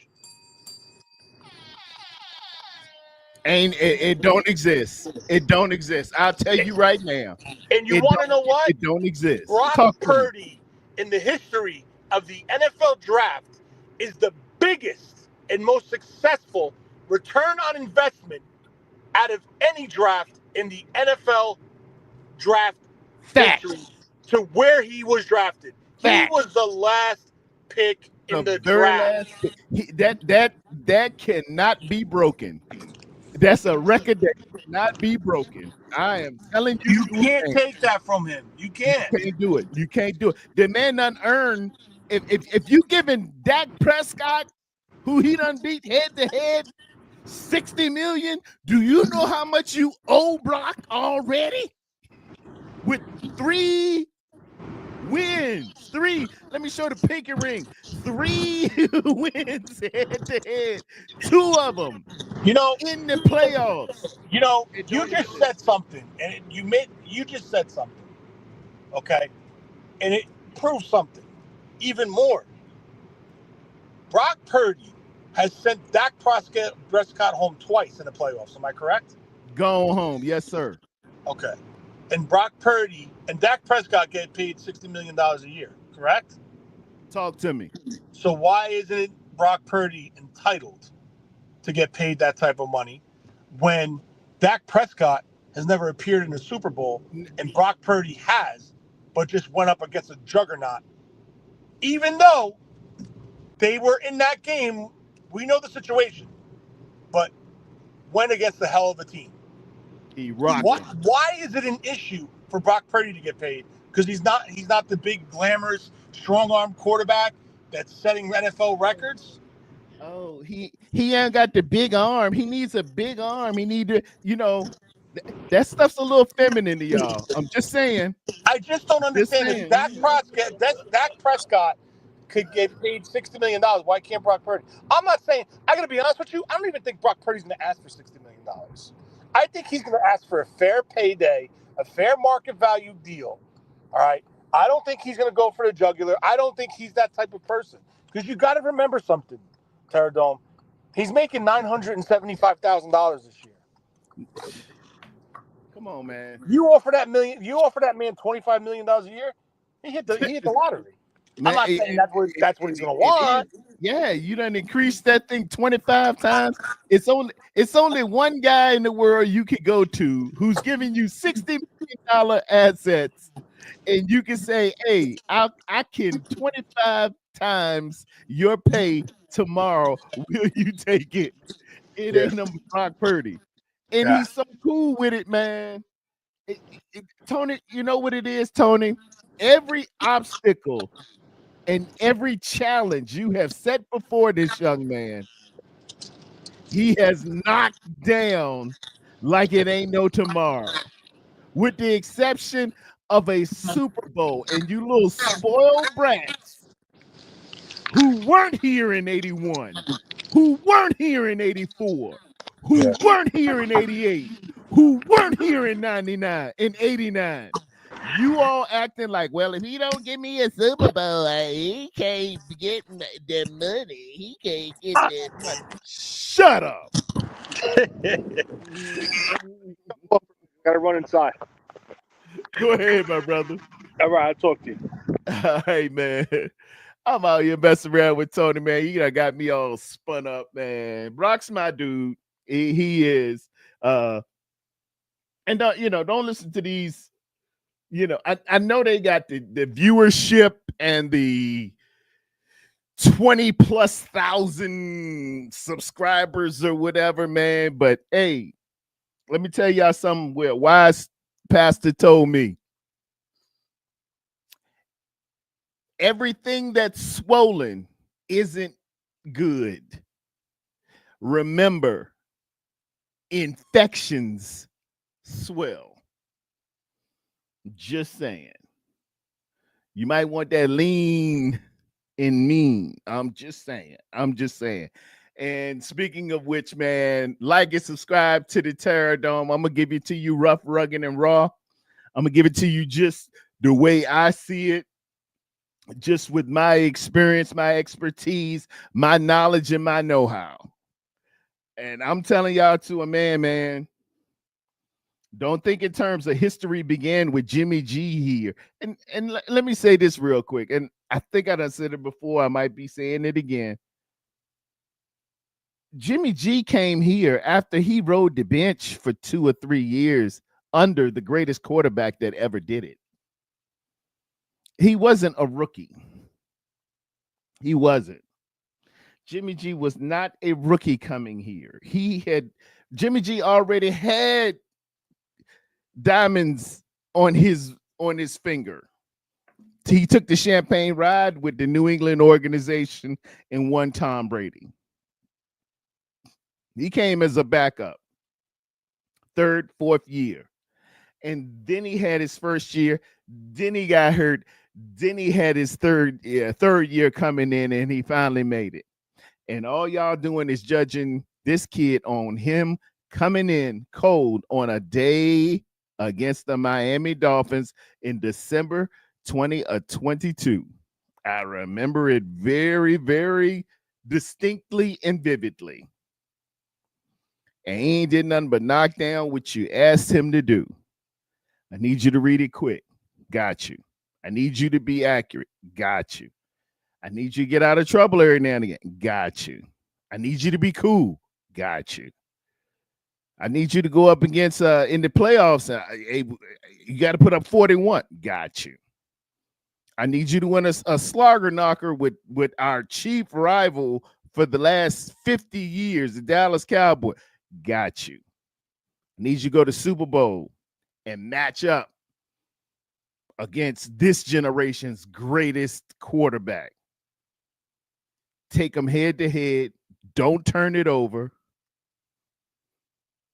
And let's get to a coin toss at the end of the game. Got you. I need you to throw the ball more and go downfield. Got you. He just done did everything you asked him to do. And now you punkified MFers coming out here talking about, well, I don't know if he really got it.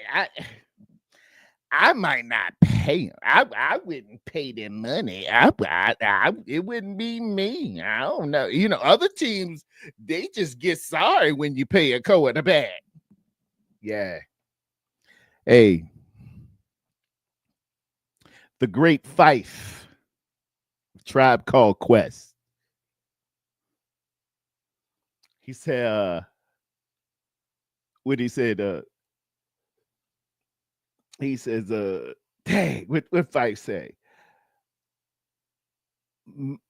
My raps are tight. The wackest crews try to diss me, makes me laugh like a DC-20 aircraft. He said, the next time that you think you want something here, say something deafer and take that drama to St. Elsewhere. We on a world tour with Mr. Harmon Mahan. Yeah. That's it. That's it. If you pay him, if you franchise him, whatever, he gonna get the money, man. If you don't, Brandon Allen, I don't know who's out there. Danny Dimes, Mac Wilson, or is his name Mac Wilson? What's the dude? Wilson, who was at the Jets? One of them, Cooper Rush, maybe. I don't know. If you ready to get that, then go get it. And if you love such and such a quarterback who ain't won no Super Bowl, who might have been an MVP, but you don't have playoff wins. You ain't been there. If that's your quarterback, go play for that team or go choose that team. Go cover that team. When you got something good, hey, you do what you do. There go my man. To quote the great philosopher Nasir Jones, you can hate me now. You can hate him now, but he won't stop now. Yeah. Oh man, don't get me started. Oh man, I ain't shout out to the chat. I'm sorry, y'all. I got wrapped up in it. If quarterbacks aren't good, the league won't take 3 years to figure you. The league won't take 3 years to figure you out. Yeah. Are they figuring out the quarterback, or are they figuring out Kyle's system? with. I guess what I'm saying is this dude is executing Kyle's system. Is it that they figured out him being Brock Purdy? Are they figuring out, hey, Kyle, you always throw those slants. Hey, Kyle, you always, make it so that you can get the ball to Debo. Hey, Kyle, you always make it so you don't really run routes that separate very much. You don't run any rubs, Kyle. You don't run any screens. I don't rarely see shovel passes. I'm telling you, sometimes the Bible speaks of self-introspection. Examine oneself to make sure you're in the faith. Every now and again, you have to look at yourself and self-scout yourself, self-promote, evaluate. Look at ourselves as I do. I'm often looking at ourselves. If I was a defensive coordinator, what would I do? I go press man against Debo. I press him. I press him because he rounds his routes out. All right. On third down, I'd be sitting right there at third and Jawan. I'd make sure I got a safety over the top and somebody in between. When they throw that toss sweep, we better be assholes and elbows getting downhill and getting to that perimeter to force that daggone thing back into the teeth of our defense. That's what I would do. And Kyle plays right into it. He just says, yeah, I'm doing what I'm doing and I don't care. Like, I don't know, Lil Daryl, who plays Lil Daryl is a good comedian. Dang, I'm slipping on his name, man, but he know who he is, man. He was in Friday with the Extra Medium. Terradon, how much money does Brock Purdy and his agent want Kyle Strongen? Hey, man, the going rate is the going rate, brother. I know 50 or 60 million sounds really big to us, and it sounds like it'll just cripple the whole nation. And oh my God, 50 million, 60 million, but that's what they're paying these quarterbacks now. That's and some of them ain't did nothing. You think Trevor Lawrence deserve $50 million? Do Deshaun Watson deserve 210 guaranteed? No. You in life, you don't get what you deserve. You get what you done picked, and what the market will dictate that you will get. That's some of us choose a good major. Some of us have an English major. We want to be English teachers. Others of us go into chemistry and want to be anesthesiologists. That English major make about $40,000 a year, maybe. But that anesthesiologist walking around with that 180. That's how it worked. I'm sorry. That's just how I go down in the AM. There you go. I'm on my second camera. I think I'm burning a camera out or something, man. My Brio is going. Oh, my poor baby. I'm gonna have to hire somebody else. You're fired, Brio. I'm on my backup right here. Can y'all see me good? Got two screens. I'm working. But that's the going rate there, Choa. It's the going rate. So if it's 50, they're going to announce what the salary cap will produce in terms of a franchise quarterback position.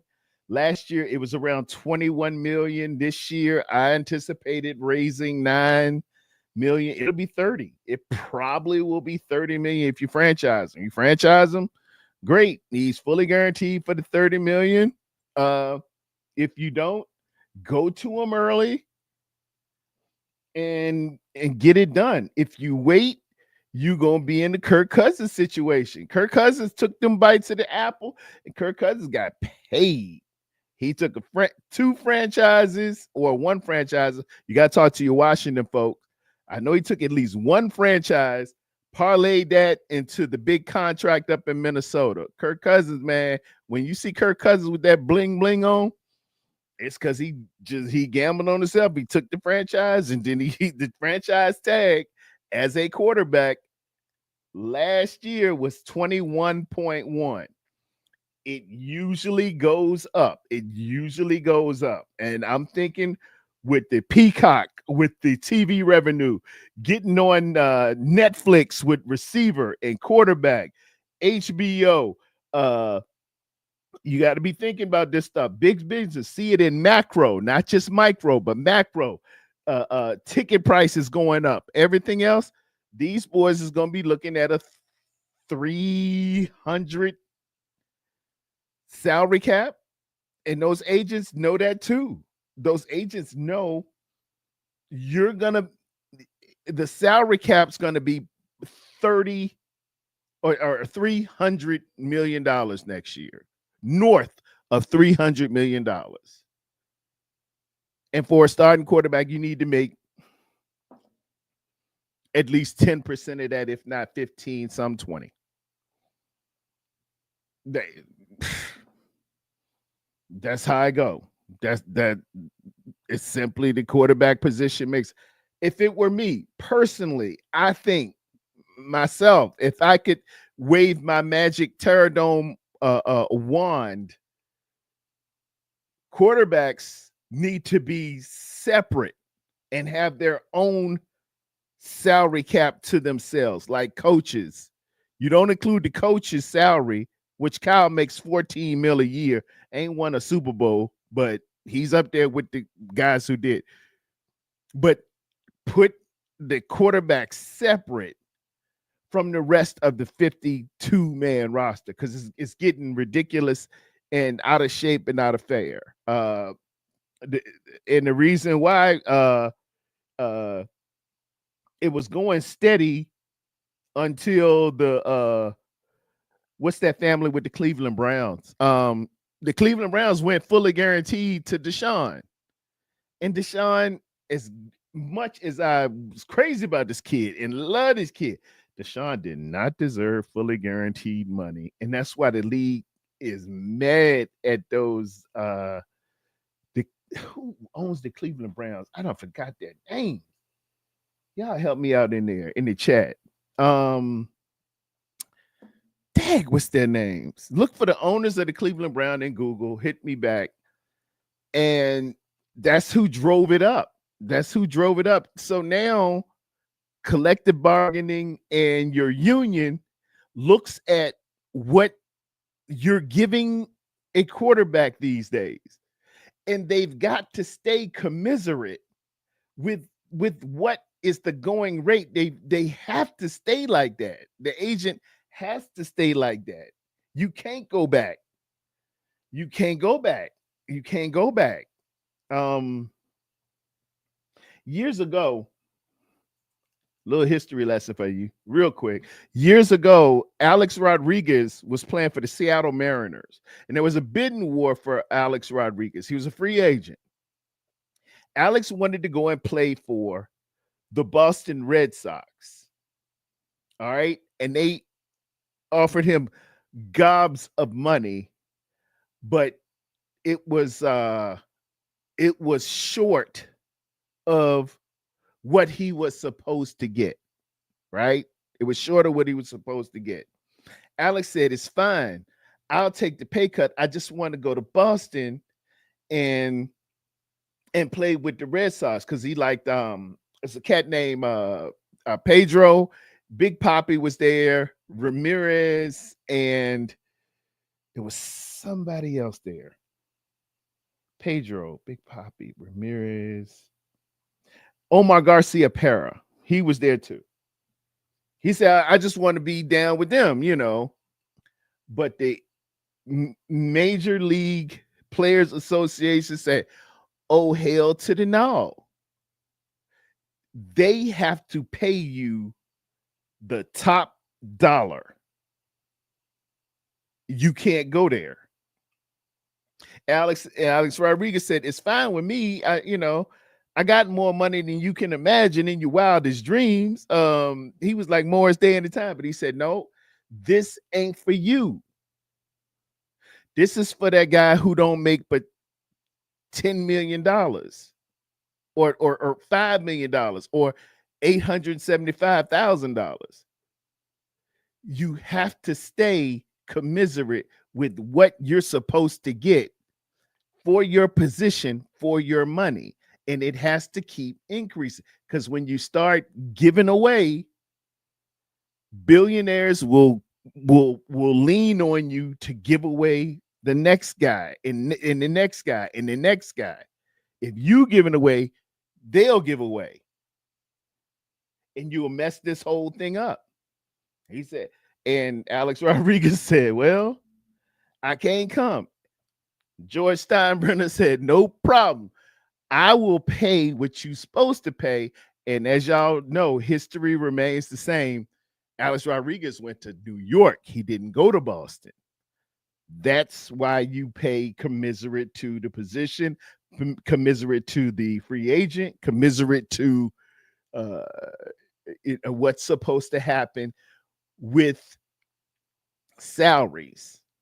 It's the ultimate don't hate the player, hate the game. The game of commiserate salary is commiserate salary. That's just what a teacher makes in Ohio. That's what a nurse makes in California. That's what a house costs in Northern California versus Bakersfield. That's what, you know, I lived in DC. DC is crazy. But commiserate up there, a house with, 3,000 square feet and an acre of land is north of $2 million, while down in Fayetteville, North Carolina, shoot, you can get that thing, boy, $275,000. That's a big difference. It's just what it is. That's the rate. Let me move on here. I need to get, man, it's noon. I gotta go to work tonight. Terradome. I was reading a tweet that Cho Senior put out there. He said that we should bring back Robert Saleh as our defensive coordinator. Robert done messed me up, man. Robert done he's up there helping the Packers. I think it was the Packers. He's helping somebody else out. We went to him as soon as they cut him loose up in New York. Say, hey, Rob, come on, man. We getting the band back together. At least John Lynch reported.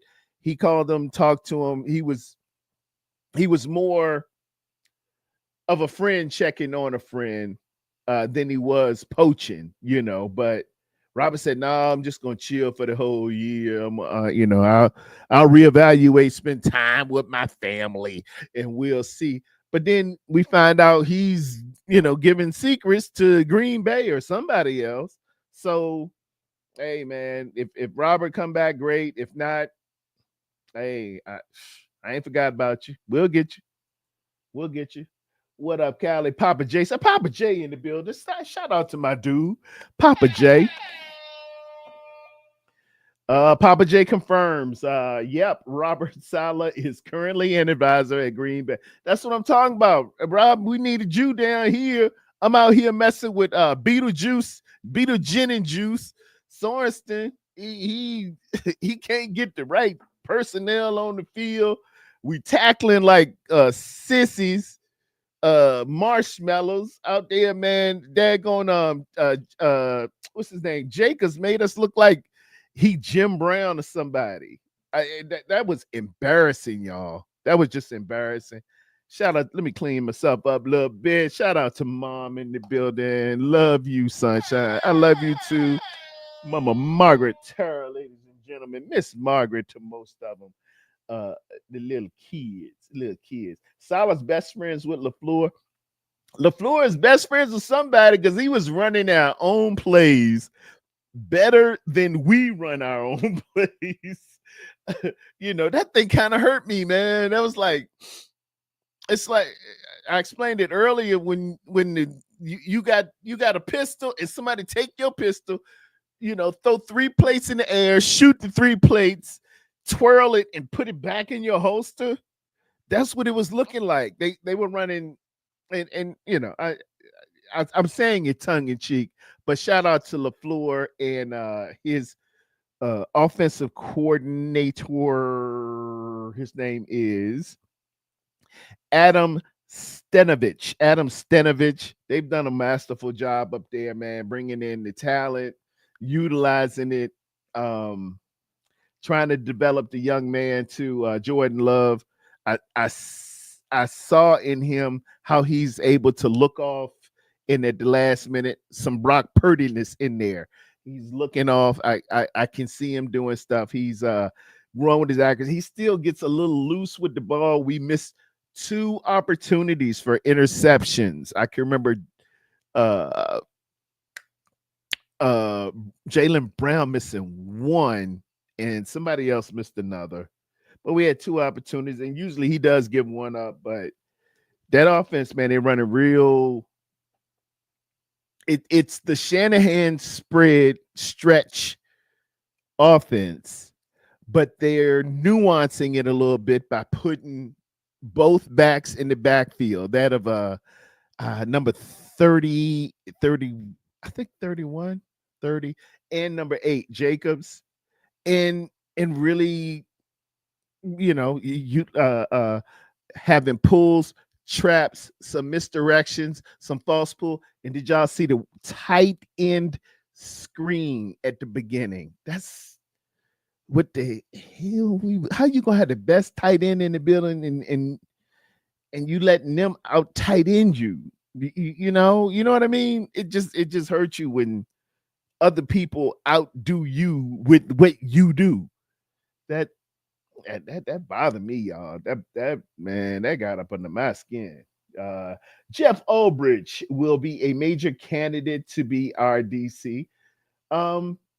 He pretty solid. Ain't no problem with it. You know, we gotta have somebody who can call plays. Play designer is like you know, your Hugo Boss, your Donna Karen, your wonderful people who can design clothes, but you need a stylist. Stylists know what goes on you given the situation, given the event. And they may use any designer. You might throw a Hugo Boss on with a Donna Karen, with a Tom Ford, but if it's hitting right and fitting right, you going to the Met, you might be going to you know, first date with a young lady. You might be doing this event. It might require a tuxedo, whatever the case. That stylist know what goes on. The 2 are mutually exclusive. Donna Karen don't do styling. Hugo Boss don't do styling. You know, Calvin Klein don't do styling. They do the design and the outfit. And Kyle is a great designer of the plays, but a good offensive coordinator knows, oh, yeah, with this one, 2nd and 10. All right, I'm going right here. Okay, 1st and 10. This will go right here. Yeah, we want to isolate on this guy. We want to isolate on this part of the field. We want to attack the middle safety. That's a stylist. All right, great analogy, Terry. Thank you so much. I worked so hard for that one Niners lifer. I did, man. It ain't the first time I told it, but I try to break it down, let the people know what it is. Hey, like and subscribe. Tell a friend to tell a friend too. Papa J, Terradome. I'm 100. You 102, Papa J. I be seeing you out there, man. Shout out to Sports Laugh and Chill. I checked them out last night. And let me bring this thing to a close. I'm at 2. I said I was gonna do this an hour, man. Y'all done got me out here acting up. Let me give y'all my reviews real quick. I haven't had a quintessential classic. I might not talk to y'all for the rest of the week. I'm trying to get up to Richmond, see my mama. It's supposed to be a surprise, but she hear me in the chat right now. So I done messed that up too, Lord Jesus. Let's go with what I got here. Let me see by the dawn's early. Let me share a screen. And the straight would have it. I was talking about Robert LeFleur. These are my top hits. Because we don't play until Sunday. We're gonna play the Buffalo Bills. I'm not gonna see y'all probably before then, or I might jump on the phone and get a green screen. You never know what might have. Santa Claus might give me something for Christmas. Lioness, Black Ops, man. Lioness Ops is off the hook. Episode 6. Y'all gonna love that one. That's a sweet one. Yellowstone is back on, man. That daggone Casey Dutton. Casey Dutton is digging and making it happen. Those of y'all who ain't on Yellowstone, get on Yellowstone. I went to the movies with the wife. Thank you, Dee, for taking me to see Gladiator 2. Man, if you a fan of Gladiator 1, go see Gladiator 2. They tie it all in together. I see you right there in that Chore, Lord. We're going to get right to you, brother. I'm going to check you out. If you're on Netflix, and or the left one is on what is that? Amazon Prime. The right one is on Netflix. My Old Ass. That's for a little bit more for the ladies. And it's a bit of a it's just a good movie. It's a good concept. Young lady she was out there with some ayahuasca or some of that some of that Aaron Rodgers. No, she was doing some mushrooms, and she gets visited by her older self. She gets visited by her older self, and they start talking, and I'll let it, play right there. If you get visited by your older self, or if you're so inclined to be young right now, you get visited by your younger self. What would you tell yourself, and what would you warn yourself about, and things of that nature? It was a really, really good movie. It's a cute movie. And to the right, Miss Mary J. Blige, Jay Will, and Chiwetel Ejiofor, and her name is Camilla Cabello. It's a J called Rob Peace. Take it from a true story. Young brother from Newark. I think it's Newark. No, maybe Jersey City, somewhere in New Jersey. Shout out Melissa and Mike. But it tells this story about some brothers, man.